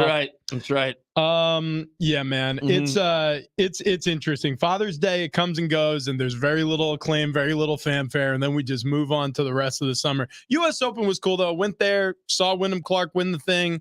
that was cool to walk around LA Country Club and see the sights. Actually, Mike Harmon was there too. Harmon and Dan Byer did their Saturday show from there. Nice. So it was a good event all around. I think the complaints are Rory and Ricky have got to stop flaming out on Sundays because that would have made it all the more interesting. If it was the two of them going head to head at the end instead of Wyndham Clark, and I understand the storylines behind Wyndham Clark were awesome. They're cool. Yeah, it made it to be where it was a what's the right word? Yep, that's the one. No, what's the word? He earned it. It's an honorable winner. But if it had been Rory and Ricky, it would have been way better. Yeah. Well, there's stories out now that Wyndham Clark may have missed a penalty. Interesting. Yeah. So there's I don't know what hole this is. Collusion. Let's see. Hang on. Did his club touch a ball? Yeah. So he's I'm trying like looking for a different wedge here. I don't know again what hole. Oh, and the ball moved, and it was the because ball moved. I see. Collusion. Wow. Mm-hmm. I think that's right over by the clubhouse. Is that the clubhouse? Yeah, that's a clubhouse in the background. Could you That might have imagine been 18? a one-hole playoff 2 days later between Rory and Wyndham Clark? That's not gonna happen. No, It's not no, gonna that's happen. over with. Yeah, I'm pretty sure they sent him home with that trophy, and if he isn't drinking out of it now, I don't know what he's doing. Now, if the ball moves, but then moved back to where it was, Yeah. is that still a penalty? You would need to get the rules official involved. If the ball moved and he didn't touch it or no piece of his equipment touched it, and the rules official comes over to place it exactly where it was, I don't think that there's any violation. The thing is, it comes down to the interpretation of the rules, and also like, did something he did make the ball move? Like, that's the most important thing. Well, yes, Yeah. something he did So- make the ball move. Per can't USG speak. rules, I mean, like, he probably should have been charged a stroke there. Right. So he might have gotten away with one. But by the way, I look, and golf is an honorable game, and you can't have a camera on every single player at all times. Ooh. But there are certain guys who are winners on tour who constantly get blamed for cheating. Patrick Reed is the biggest cheater in the world. I mean, Oh yeah, John Rahm in the same course here. oh yeah. Did the same thing and got hit with the penalty. And by the way, Patrick Reed, he gets blamed for a lot of it. I don't even think he's the worst offender. Like, there are golfers who say there are more golf commentators than golfers who say that. And he's actually, I'm pretty sure, launched like some civil action against some of these commentators for saying so. Because it can spoil your reputation with endorsers too. So I don't know. They all do it at some point or another. Wyndham Clark, in my opinion, won the thing fair and square. I do it every time I golf. 913. The important questions. Rich, was Paulina Gretzky, Dustin Johnson's wife, there? Ooh la la. How about Paige Spiranek? I did not see either of them, and trust me, I was on the I lookout. bet you were. Were I was you on the lookout. did you cruise by hole 13 and 14 with the Playboy Mansion back there? Oh yeah. Oh, I saw that one. Were there any bunnies out on the course? There were no bunnies. There's Okay. a big wall. Did you hear the music though? No, I didn't hear the How music. about any like monkeys going, ooh, ah? You could hear the monkeys. You You can hear could? the monkeys. Yeah. So there's still something that goes on at the Playboy Mansion. I mean, there's still people there. there's like stuff. I don't know what goes on over there, but Dude, there's they've been weekend at Bernie's Hugh Hefner for like the last 3 years since he passed. there's Let's keep stuff. him alive. The funniest thing is, like, apparently the story goes, like, the members at LA Country Club, when the Playboy Mansion really got started in the 60s, Hugh Hefner moved to the course, or like his property backs up against the course. All of a sudden on Sundays, all of the club members, they were first out, and they wanted, and these wives, they were just like, God, getting dragged to the clubhouse at like 6 in the morning, 5 in the morning on Sundays. Like, gosh, these guys they just want to golf all of a sudden first thing in the morning. And then all of a sudden one of the wives found out that all these members are trying to get over on a Sunday after a Saturday night party at the grotto to see all the Playboy bunnies like strewn out on the lawn.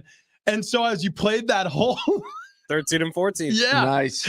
And so then as soon as they got wind of that, the walls went up. Hugh Hefner's son, by the way, just started an OnlyFans page. Mhm.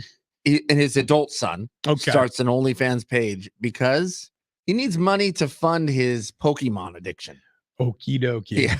That is Okey-dokey. a real story that actually happened. That's God, like the ultimate cool dad just got That's the what I'm saying. wasn't busy raising that kid. Fatherless activity. Pokemon. I don't know.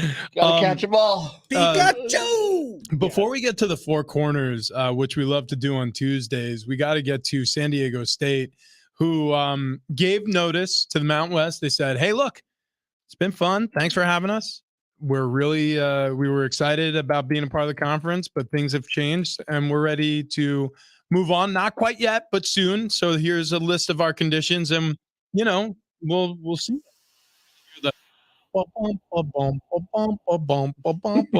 Music playing, happy trails to you. And then Mountain West goes, "Hey there, partner. Not so fast. You sit down in that chair right there. Let me show you how it's done. I got my 6 shooters on you. You're not going anywhere, San Diego State. Where do you think you're going, Aztecs?" Well, so the whole Is that a little George W. Bush? Yeah, it was. now watch this drive. The whole thing, it's going to get stupid, I fear, for San Diego State, because I don't think they should be shackled to this conference if they want to leave, like so many have already from their conferences. And I don't think it's going to be a big problem. But the Mountain West responded with, "Yeah, virtually everything you've asked us to do conditionally, we don't want to do for you. If you're going to leave this conference, we're going to make it hard on you. And whoever it is next is probably going to have to pay dearly to have you in terms of exit clauses and things like that." What was the money? Was it 30-something million? It's like 16 million, but after a certain point, it doubles to 34 million. Yes, there was 16.2 million. Yes, but it more than doubles. Yeah. So it was just under 33 million if it doubled. So they're tacking on another million for that, if that makes sense. Yeah. 34 million bucks. Not good. Not good. But again, if a conference wants them, chances are they'll help pony up and pay it. Or let's be very honest with each other. The reason why you leave a conference in the first place and go to another one is because you're expecting to make that much more money. And so if you are, then you're kind of absolved of whatever financial hit you take on the way out because of the potential gain on the other side of that agreement to join a different conference. And I think that's the real reason that this is happening. It's because the money is there and you have the opportunity to leave and find greener pastures. So I know this, after a championship run on the basketball court and after the work that they've done on the football field for years and years now, like it's time. It's time for them to boost up into a Power 5 conference. Yeah, well, I mean, it seems like the team is just too big for the Mountain West. I mean, that's the feeling I get. The fish has outgrown the pond. That is correct. Wow. Yeah. That was beautiful. It is really good. Pretty sure that's Really, really good. Yeah, thank you. Moving on to Four Corners. You found this, and this is unbelievable. So the Four Corners is we span the four corners of the map to find the most entertaining stories of the day. And Travis, I had no idea what CVS stood for. Neither did I. It I stands for something? Yeah, I didn't even think. I wonder what CBS stands Can we for. take guesses? Sure. I already know the answer, so I won't guess. What's yours? What is it? Cataclysmic vector science. Yeah, I mean, he nailed it. How did you It would know? be that. Wow. Let's see. Mine's not going to be much better. Contact vision surplus. Also very close. Cosmetology. Yep. Vasectomies and shoelaces. No? They provide all those, but it stands for consumer value stores, which Oh, that's dumb. I had absolutely zero. I didn't even honestly think like, oh, it obviously stands for something. I don't know why. I thought it was someone's last name, like something boring, like Charles Vincent Schwab. Right. You know? Right. Oh Yes. my God, that's not it. I just Yes. whispered three very vulgar words in our ear. That place would be so much busier. Those three work together, though. They do, yeah. Speaking of those three Yeah. words, did you see the Mexican diver who wants to join OnlyFans to fund his diving career? Yeah, well, get to the Olympics, so he needs to raise some money. Prominent 10-meter dive, Diego Baeza. He's used to wearing small swimsuits to show off his body, which, by the way, I mean, I got to hand it to him. Look at that body. Yeah, he's ripped. Look at this He guy. looks like J-Rip. Dude, We should have to pay for that content. I'm pretty sure his abs have I biceps. got to give you a teaser.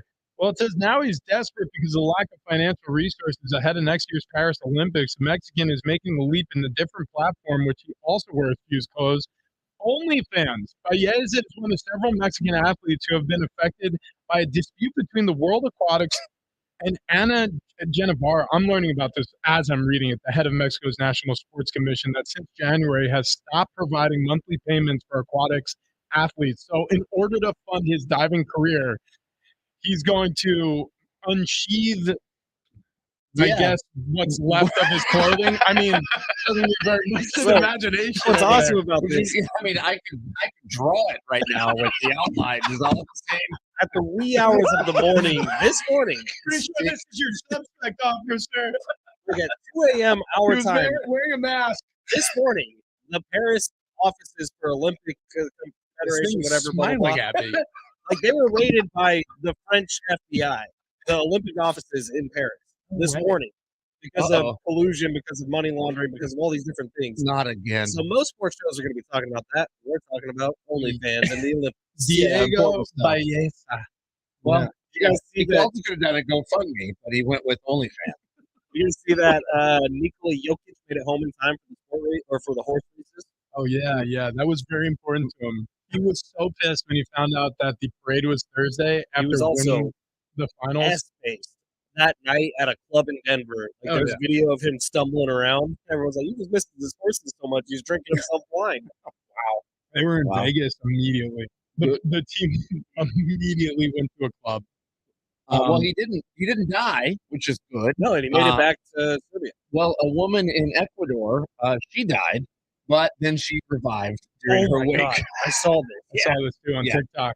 Yeah. Dude, this lady was in a casket and then all of a sudden started banging on the lid and making all sorts of noise and groaning.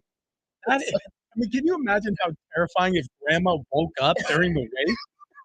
I don't think that's why they called that. And how dead did she look? To put her in a casket. She had like She's a been massive asleep- stroke. She's been asleep for 4 days. Oh my gosh. Yeah. Well, they're going to investigate how that could possibly happen now because I feel like, someone should have noticed. Other thing, like how many people have been embalmed and haven't been actually dead? Yeah, no doubt. That's the first place my brain went was, okay, so this lady, I mean, she's in her 70s, I'm pretty sure, right? Yeah, and she's an older lady. Like, can you imagine, like, if somebody died and they weren't quite done yet, and then all of a sudden you're taking their organs out? I mean, give them a chance. I guess in Ecuador they don't do all that. Yeah, that's stuff. what I was going to say. They didn't embalm in any manner. They just put him in the casket. You guys seen that movie, Let's Go to Prison? It's like Will Arnett, Dak Shepard, our buddy David Koechner. I have not seen it, but I know what you're talking I about. saw it when I was like 12, and there's a scene in it where they each inject each other with like horse tranquilizers to try to escape prison. And so by doing so, they end up in caskets, and then they have to dig themselves out. Ever since I was like 12 years old and saw that movie, that's been one of my biggest fears. Is waking up in a casket underground. That's one of your biggest fears. Getting horse tranquilized and waking up in a casket. I got enemies, bro. Can I just comment on this headline that I found for Four Corners? Okay, I'm going to read this to you and then I'm going to ask you a question. Yep. I know exactly what you're looking at right now. Louisiana pooch sets Guinness Book World Record for largest tongue on living dog. Hang on a second. Why do you add on living dog? Like, how many dead dog tongues are you measuring? What the hell is going on in this world that we have accurate information on dead dog tongue line? Apparently, there is a dog that has a longer tongue, but is now dead. Oh, So, okay, yeah, okay. so- While it once was living. Yes. Okay, Yes. okay, got it. Yeah. I misunderstood. I feel like, Just picture people are like, yeah, listen, Max didn't make it, but before you go, we just have to take a measurement of his. There's another gnarly headline on here. not just man's best friend. Spike, yeah, it turns out like that acorn he ate, he choked. Yeah. But we gotta measure. He's got a 6-inch tongue. We just wanted you to know that. Wanted you, yeah. This other one Congratulations. might be weirder. Billionaires seek live-in dog nanny for $127,000 a year, but the tagline must have the utmost discretion. Yeah. They want to bang the dog nanny. Oh no. Oh yeah. That's my guess. Right? Oh yeah, that is what that is. Wow. For 127 grand a year, would you do it? Yes. Yeah. Dude, yeah, I'd take a punch from Conor McGregor for like 50 grand. Oh yeah, that's right. Wait, so how, wait a second. So how much would a billionaire have to pay you to be his living nanny? How much discretion do I need to have? You have to have utmost Yeah, I mean, it says it right there in the contract. He said utmost. We're gonna need 100 to bump it from the punch from McGregor. Wait a minute. This, you're getting paid more for this than getting punched in the face by Conor McGregor? The punching in the face has a benefit to my career. If I'm the guy that gets knocked out by Conor McGregor, You might die. yeah, maybe. But that's like a 1% chance. I love how Percentage might be higher than that. I might die walking out of this room I right know, now. but the answer isn't no. He's Yeah. just like, listen, it's just got to be more. I'd say it's gonna have to clear 100. Right? I mean, it's 127 grand. I don't think I'm what they're looking for. It's dialed into $127,227 a year. I mean, they've got that really. Dude, in 10 years, you're a millionaire. All All you got to do, Right. I'm Well, I gonna mean, sell. you don't have to pay for a place to live. all you got to do is walk the dog, and unfortunately, you're going to be the one wearing the leash. Yeah, but if they're looking for like a hot 25-year-old girl and they see me, I'm gonna have to come in way under that price. Listen, I know what you're looking for. I read the ad. But I'm going to be a discount, and I'll wear a collar. Your dog will be so well taken care of. This Wow. is absolutely absurd. That's Do we have fantastic. anything else? Is there anything that can top that? Oh, actually, what is this? Korean convenience stores Yeah. selling gold bars and vending That's machines. right. That's right. You can just walk into a vending machine, buy yourself a gold bar. I don't know why you want to do that, other than I guess people like to save gold. The But popularity of gold bars is surging in convenience stores around South Korea as the value appreciates amid strong inflationary pressure across the globe. G5 Retail confirmed Friday that the sale of gold bars at its convenience stores totaled $19 million in sales this past 9 months, ending in May. Guys, you should buy a gold bar vending machine. yeah, no one wants to feel that. The startup price can't do that. You need to buy a bunch of gold, but We what's just, the we just have one gold bar in there. intention of resale? I don't know. In California, you can buy a car out of a vending machine, so it's not that weird. What is 13 ounces less than a pound, right? So it's like 3/4 of a pound. That's the smallest. No. It's not even. I mean, it's Oh, it's- 0.13 Oh, ounce. So so- it's not even 1 ounce. It's a tiny bar. which is $225. Mhm. We're not going to get a gold bar. I'm just going to stick with the bangs that we get out of the vending machine. Yeah, here. yeah. In fact, well, I guess per ounce is a good deal. Blue Raz. Yeah, my heart's beating like a hummingbird right now. I got to be honest with you. I just switched to bubbly water. All right. Coming up next, Padres needs ahead of the trade deadline. Also, the loss up there in the Bay Area. We'll get to that all across the remainder of the show. Also, Bill Barnwell is going to join us. Bill Barnwell, we got to text him. He said it on Friday. He's going to join us. We got to text him, make sure. But before we scram here, you got to get out to the Good Feet store. Okay, so if you're unfamiliar, they have these arch supports that are going to help your lower back. They're help your knee, your hips, your ankles, any joint pain that you're feeling. We all did this at the Mission Valley store. Awesome time there. They got pros who are going to measure the feet. They're going to take tests on you, or not weight tests, but pressure pat tests. You're going to stand on them. They're going to get your foot arches. You don't have just one arch in your foot. You got 4 of them. And they're going to get them measured. You're going to walk out that day feeling better. Get to goodfeet.com to book your appointment today or get to one of their 200 plus locations across the U.S. and overseas. The Good Feet store, helping people's lives 2 feet at a time. Coming up next, Bill Barnwell. We talk NFL with Billy Boyd. That's next.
Bill Barnwell joins us next. Coming up, Big Rich, TD, and Fletch.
This update presented by Staples Stores. Over the weekend, Padres finished out a nice little homestand with a pair of wins against the Tampa Bay Rays. Yesterday, they started a 4-game roadie against the Giants with a 7-4 loss. In extra innings, Mike Yastrzemski hitting a walk-off homer into McCovey Cove for the Giants. Back at it today, Seth Lugo going to be on the mound for the Padres in the Bay Area. 6:45 first pitch. NL West yesterday, D-backs crushed the Brewers 9-1. Rockies lose to the Reds 5-4. Dodgers had the day off. Over in golf, Wyndham Clark wins the 2023 U.S. Open Championship at the LA Country Club with a final score of 10 under par. Rory McIlroy coming in second place at 9 under. Staples Total Support Plans are your tech plans for the unplanned with 24/7 PC protection against bugs, cracks, and hacks. Plans starting as low as $199.99. Plus, now you can get $250 off select computers. In-store only. Offer ends July 29th. See an associate for details. Protect your tech at Staples.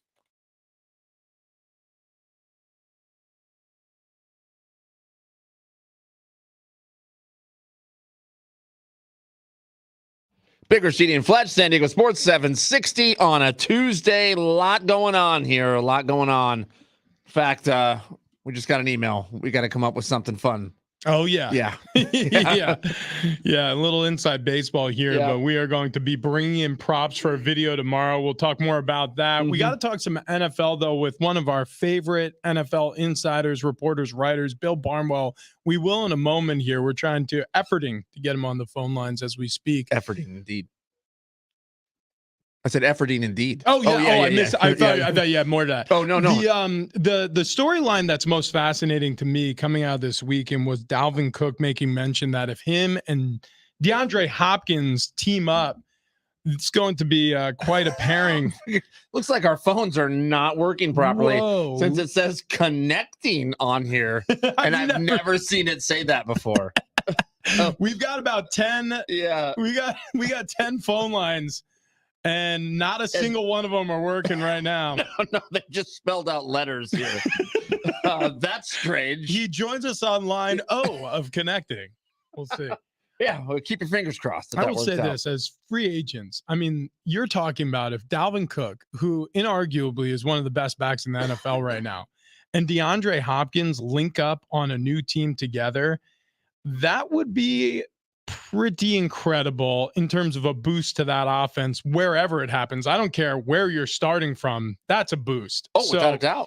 Because look, DeAndre Hopkins, although he hasn't had a good past couple of seasons, he's still, when healthy, when available, not suspended, one of the better receivers in the league. And Dalvin Cook is coming off 4,000-yard rushing seasons. Do we have Bill, by the way? Still working on it? I've got a light over here. Let's see if Want you me could to click try it to on. hit it? All right. Yeah. Bill, can you hear me? Hey, Bill, you there? Yeah, we're struggling with the phones this morning. Phone problems. Okay. Well, we'll return to that in a second. Mm-hmm.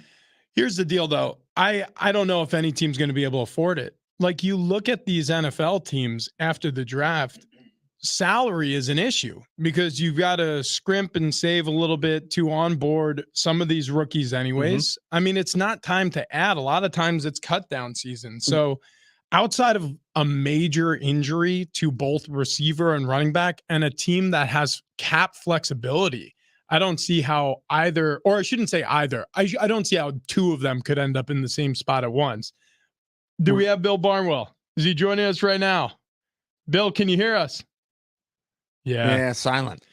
Yeah, unfortunately, it doesn't look like we're going to be able to connect with Bill. It's phones are tough. It's a brand new technology. Yeah. We've been doing this a long time, but still figuring it out. Okay. All right. A lot of fun. Well, that's cool.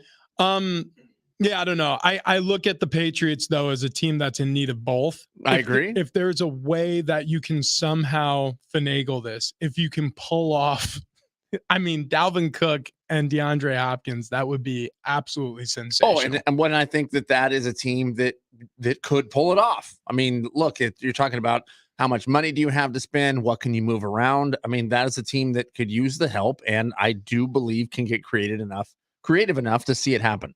Yeah, I just don't see how it will. But well, I mean, it's a long shot. Yeah, here's the exact quote, because Dalvin Cook was on the Adam Schefter podcast. He said, "If we end up in the same roster, that would be something epic in the NFL." He's not kidding. But here's the problem: he was due to make $14 million, and then was offered to take a price cut. Got cut by the Minnesota Vikings, so he's getting $2 million of that deal currently. DeAndre Hopkins, he's got a huge amount of money. Whoever wants him is going to be harbored with. So I don't know how you make that deal work. Are we giving up on Bill for now? I'm gonna throw something through a glass, but yes. Okay. Wow, that's strange. Your thoughts on this this Cook The phone? Hopkins pairing that could potentially come? It'd be awesome. I don't know who's going to pay for both of them. My thoughts initially went to the Patriots. I just don't know that they would be willing to spend that much to bring in two different offensive weapons like that. Now, that would help out Mac Jones so much, who has not had weapons since he's been in the league.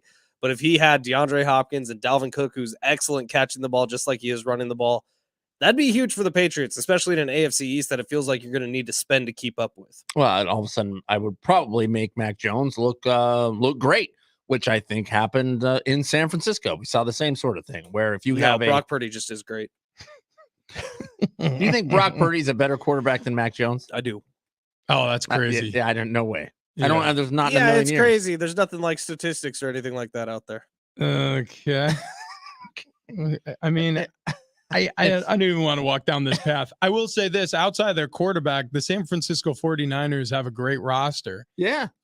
They would be in the top 5 if they had a quarterback, but they have a guy with no elbow. They've got a guy. They're not a top 5 team coming. No, you don't think so? No, I put Dallas ahead of them. Put Kansas City ahead of them. Let's see, who else would I put ahead of Kansas City, Dallas, Philadelphia. Yeah. I think right now I put the Jets ahead of them. I think you make an argument for the Jets. I think you make an argument for the Bengals. I think you make an argument for the Bills. I mean, I think there's a number Dallas of Cowboys teams. has Dak Prescott as their starting quarterback. Exactly. Oh, so Brock Purdy is better than Dak Prescott? Brock Purdy, with the complement of weapons he has, yes, is a better quarterback than Dak Prescott. Okay. All right. Well, Ben is a little delusional this morning. We're going to get him some help. Who has a better record at the end of the year, the 49ers or the Cowboys? The 49ers or the Cowboys right now. What have the Cowboys shown you with this roster over the last 5 years? The Cowboys just came off of a 12-win season, Ben. What'd they do in the playoffs? Right. What did the 49ers do without Brock Purdy? they got to the NFC Championship without Brock Purdy. Without him, they lost. That's Yeah. kind of my point. They don't have a quarterback right now. Brock Purdy's coming back from elbow surgery. They have Sam Darnold. That's your starting quarterback if the Brock season Purdy's starts gonna today. be the starting quarterback day one. He's throwing. He looks great according to George Kittle. Oh boy. Well, except George Kittle also said, I really like Sam Darnold. He got that problem as well. It's delusional. If Mac Jones was available and the Niners could pick him up, you would say no, let's stick with Purdy. Correct. I think that's crazy. Yeah. That's crazy talk. Here's the deal. DeAndre Hopkins, wherever he ends up landing, is going to help a team immediately. The Patriots feel like the spot. To me, Dalvin Cook, I don't think they end up sharing a roster unless he wants to take a big price cut. But like you said, the wizardry in New England, what Bill Belichick has been able to do over the years. Now, again, this is with Tom Brady. Mm-hmm. I don't know if it still exists with Mac Jones. Highly unlikely. But if anybody can pull it off, if Dalvin Cook and DeAndre Hopkins join Billy O'Brien, who's a good offensive coordinator in New England, with Mac Jones, who 1 year good, 1 year not so good. And you could talk about the problem was McDaniels was there his rookie year. That was a playoff team. And then all of a sudden you hired a defensive coordinator back from the Detroit Lions and Matt Patricia to be your OC the next year. It did not work out. But Billy O is a proven offensive guru. Like that's a guy who's gotten a lot of good play out of people. And he's worked with DeAndre Hopkins in the past. I don't know if there's a hatchet to bury, but it appears that he had a good time while visiting New England. If there's any team that could pull off that pairing, it is the Patriots. If they get these guys to take price breaks, New England, all of a sudden, especially with the discord going on in Buffalo between Stephon Diggs and Josh Allen, they're starting to all of a sudden make a little noise in that AFC East. Yeah, that would be it'd actually be pretty fun. Question is, do they have a better roster than the 49ers? Because apparently nobody in the NFL can be talked about next to the 49ers. I'm trying to work on things over here, so I can't defend myself, but shush. The 49ers have a great roster. They do. They really do. They really do. They just don't have a quarterback. They just don't They have have three quarterbacks. One of them is going to have a winning record this year. Brock would have a great record. I mean, Sam Darnold is better than Dak Prescott. You're right. That is just misquoting you. And Brock Purdy without an elbow is better than Dak Prescott. He has an elbow. It's surgically repaired. With one arm, Brock Purdy is that good. I love Ben It's not so even much. his throwing arm. Wow. It's maddening. Yeah, I think and delicious at the same time. Yeah. I'm sorry. I don't know NFC where. I don't know where Championship is bad. I forgot. Teams don't want to get to the NFC Championship game. I'm not saying the Niners are bad. That's not what I'm saying we at said all. They don't have a quarterback. Yeah, right. My goodness. And then you have gone on the Brock Purdy train here, talking about how amazing he is, and I think he is just good enough to run the team. The problem is he's not good enough to run the team into a Super Bowl. Trying to do this while I'm also trying to fix the phones. Not easy. Drinking the Kool-Aid in Jamestown. Are you putting in a help ticket right now? I'm trying to. I don't think it matters for 20 minutes. Well, not our show, but there's other shows here. Maybe do it during, I don't know, after the show. Because I think we missed our window with Bill Barnwell for our show. All right, but how about this? Instead of working on the phones, let's go to the Remy, man. Yeah. It's the best and newest steakhouse in San Diego right now. If you don't know where we're talking about, you got to get out there. Yeah, it's over in Mission Valley, and the Remy is a fine dining experience. They offer incredible menu here. They are featuring premium American Wagyu meat cuts, seafood, crafted cocktails, both new and old world wines. The list goes on and on and on. And you know what I really like about it? It is contemporary American classics, but it's got that little Western grit. You look at the wall, there's the bear on the wall, there's the billy goat on the wall. You just feel like you're transported to some Western gritty times. Yeah. Yeah. You got the deer antlers out there. You got the bear sitting up there, the mountain goat. I love all of it. And I love the cocktails. Ooh. They're strong, fresh ingredients. They're crafted by a craftsman. I don't even want to call it a bartender. The guy, Ken, who hooked us up with cocktails. We went over there and sampled all the food last Thursday. I mean, chipping away at the ice blocks. It's cool. You know what I mean? Like they got the smoky cocktails. I forget the one that I had, the first one. It had an awesome name and it was absolutely delicious. But you could go dealer's choice with these guys. You know, they will sit down and sculpt a drink to your taste and to your flavors. They're incredible behind bar. Highly recommend the Gold Rush. You remember that one that I had? Yeah. It had the dehydrated pomegranate in it. Good. That was so good. But you know what's cool about it too? It's like walking into a saloon, but at like a fancy saloon. You know, the bar goes across the whole place, leather chairs out in front. I mean, it's just super, super cool. But you don't want to forget their extensive wine list. They got vintage bottles, and they provide something for everyone, for every occasion. Yeah, it's awesome. We talked about how it looks inside. They're available for family, friends, dinners, private events, lunch, dinner, everything you got to do. Bring everyone you know. You got to get down to the Remy. Also, if you follow us on TikTok, Big Rich TD Fletch, or Instagram, check out the video we posted. If you want to take a walk through their menu, you're going to want to book a reservation immediately, and you should at theremysd.com. And coming up next, we let the bit drop.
Coming up next on Big Rich, TD, and Fletch, we let the bit drop.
Big Rich, TD, and Fletch with you. So we're getting some reaction from the Padres weekend on the text line. Check this out. Last night was crushing. Was planning to be able to brag about their weekend success against the Rays, and then they go and have a ninth-inning meltdown and lose in humiliating fashion last night. Takes away the momentum and all the talking points I had planned. So, yeah, that is true. Anybody who wanted to get to the water cooler today and crow about how the Padres have finally turned the corner, it just sort of feels like this is their makeup this year. As soon as they get you to believe in them, as soon as you feel like you can trust them, they just pull the rug right out from under your feet again. It's so frustrating. Well, playing against the Rays are such a great team, and they played so well, and at home, which they have not played great all season long. So they win that home stand, and then you think, okay, now they're playing the Giants. They were in control of the game until the ninth, then blow it. Here's what makes me nervous as a Padres fan, looking at the trade deadline, looking at how much time is left in the year and how much winning they need to do, is you look at the race for the wild card. There's a lot of teams in it. You got the Giants who are ahead of the Padres. You got the Dodgers who are ahead of the Padres. You got the Cardinals who are turning around after a rough start this year. Like, the list kind of goes on, and it's sort of, you're wondering how many seats there are actually going to be at the table and who's going to get left out. Well, and you look at, like, for example, the American League, and thank God the Padres don't play in the American League, because you would just be so far out of it at this point. Like, you're still within striking distance, though. I mean, there's no doubt that in terms of the wild card, the ship hasn't sailed. I mean, does it feel like the division has already sailed? The division, yeah. Well, I mean, it hasn't, but it kind of feels like it does. Right now, sitting in the final wild card spot in the National League, the Dodgers. Yeah. Which, when you have to compete with that. Yeah, I mean, look, San Diego's 4 games out of it right now, which isn't the end of the world. They got the Brewers ahead of them, and they got the Philadelphia ahead of that. What's crazy is like the division isn't even out of the question yet. I know they're 8.5 games back, but and that's not very competitive. I know that. But like, the Giants just went on a heater. You know what I mean? We saw how the Diamondbacks started their season. Like, my point is, like, when is it the Padres' turn? Like, it felt like we were there. Like, and who knows? Okay, it still could be. It's like, start of a 4-gamer. If you're able to win 3 series in a row, I feel like that's doing good things. If you could take 3 against the Giants, that's doing good things. You'd sign up for that in a heartbeat. It's just the way they lost last night and what they didn't have at the end of the bullpen at the end of the game that they needed to win, and they just didn't have it available. And that's front office. Well, to win 3 against the Giants, they got to win 3 in a row now, and they've only done that 8 times, I think, this season. 7 times, maybe twice. They've won 3 in a row. Yeah. No, they've won more than that, right? No, dude. No, they were like one of the. I guess they only have 30-something wins, and they haven't gone on a 4-game win streak yet. No, they haven't done that. Which every other team in baseball except for them and the Royals has. That's so incredible. That's what I mean, though. That's like not stagnant. That's the wrong word, but sort of the staccato nature of this season, where it's like good and then stop. It's like can't. If there's one word to describe this year so far, and you held a gun to my head, I'd say inconsistent. Yeah. After I said disappointing. Well, yeah. After I said disappointing. Well, yeah. It's been both. One word. It's been both. Yeah, because they should be a better team than they are right now, even though they've won 6 out of their last 10, and the runs are starting to come. And by the way, the runs are starting to come in bunches. And by the way, they're starting to come in games that they used to lose earlier in the season. Like, they're winning some of these close games where an offense is posting some runs against their pitching staff. And some of it isn't even, some of it's defensive errors that they're overcoming with their bats. Sometimes it's not even the pitching performance that's bad. Like, it's starting to feel like the offense, you can trust the offense a little bit. It's up to 0 for 6 now in extra inning games, which feels yucky. Especially last year, they were so good in extras. And that was like a big part of it going through the year. Like, they were winning all the extra inning games. They have not won one this year. Well, just remember who they had last year. Let's Jorge Alfaro. Go San Diego. GSD. I miss him so much. Miss him so much. Why do you add on living dog? Like, how many dead dog tongues are you measuring? It's just the dumbest show. We just do the dumbest show. Every day.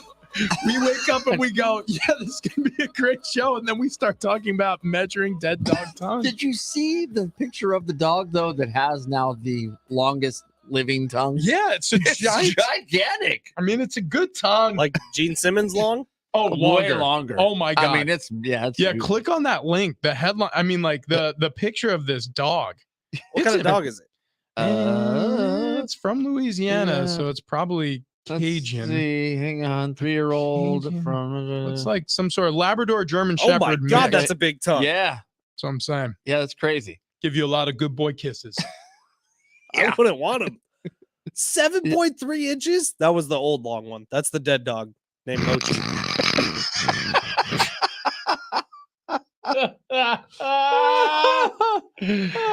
Okay. Yeah, well, That's it. That's listen, it. That's Dude, it's longer than a 12-ounce can of soda. Yeah. yeah, that's crazy. So dude, yeah, well, congratulations to McDonald's, by the way. yeah, they won. Yeah, we did. Next level fat guy stuff Tuesday. They crushed Jack in the Box in terms of drive-through time. I think we all decided that the Jack in the Box Supreme Croissant breakfast sandwich probably won the taste test. Against the sausage McMuffin. Sausage McMuffin. Yeah. That's what we tried from but McDonald's. But if I put this up against an egg McMuffin, I'm telling you, I'd go egg McMuffin. Okay, official time McDonald's drive-through last Tuesday, 311.29, which Crazy. was smoking Yeah. fast, as it turns out. Jack in the Box today, 546.06. Man, Total So- time, what was it? 12:22 versus 13:50. Yeah, 12:22.42 versus 13:50. So, I mean, got smoked by a whole minute and a half total time. Mhm, Jack in the mhm. Box. I said it, and I was wrong. McDonald's is faster.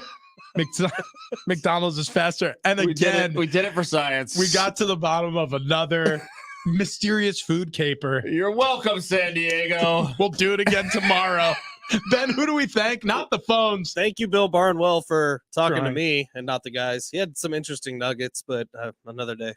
Yeah. Thank you, texters. Cool. Thank you, YouTubers. Appreciate y'all. Thank you, Rich. Yeah. Thank you, Trav.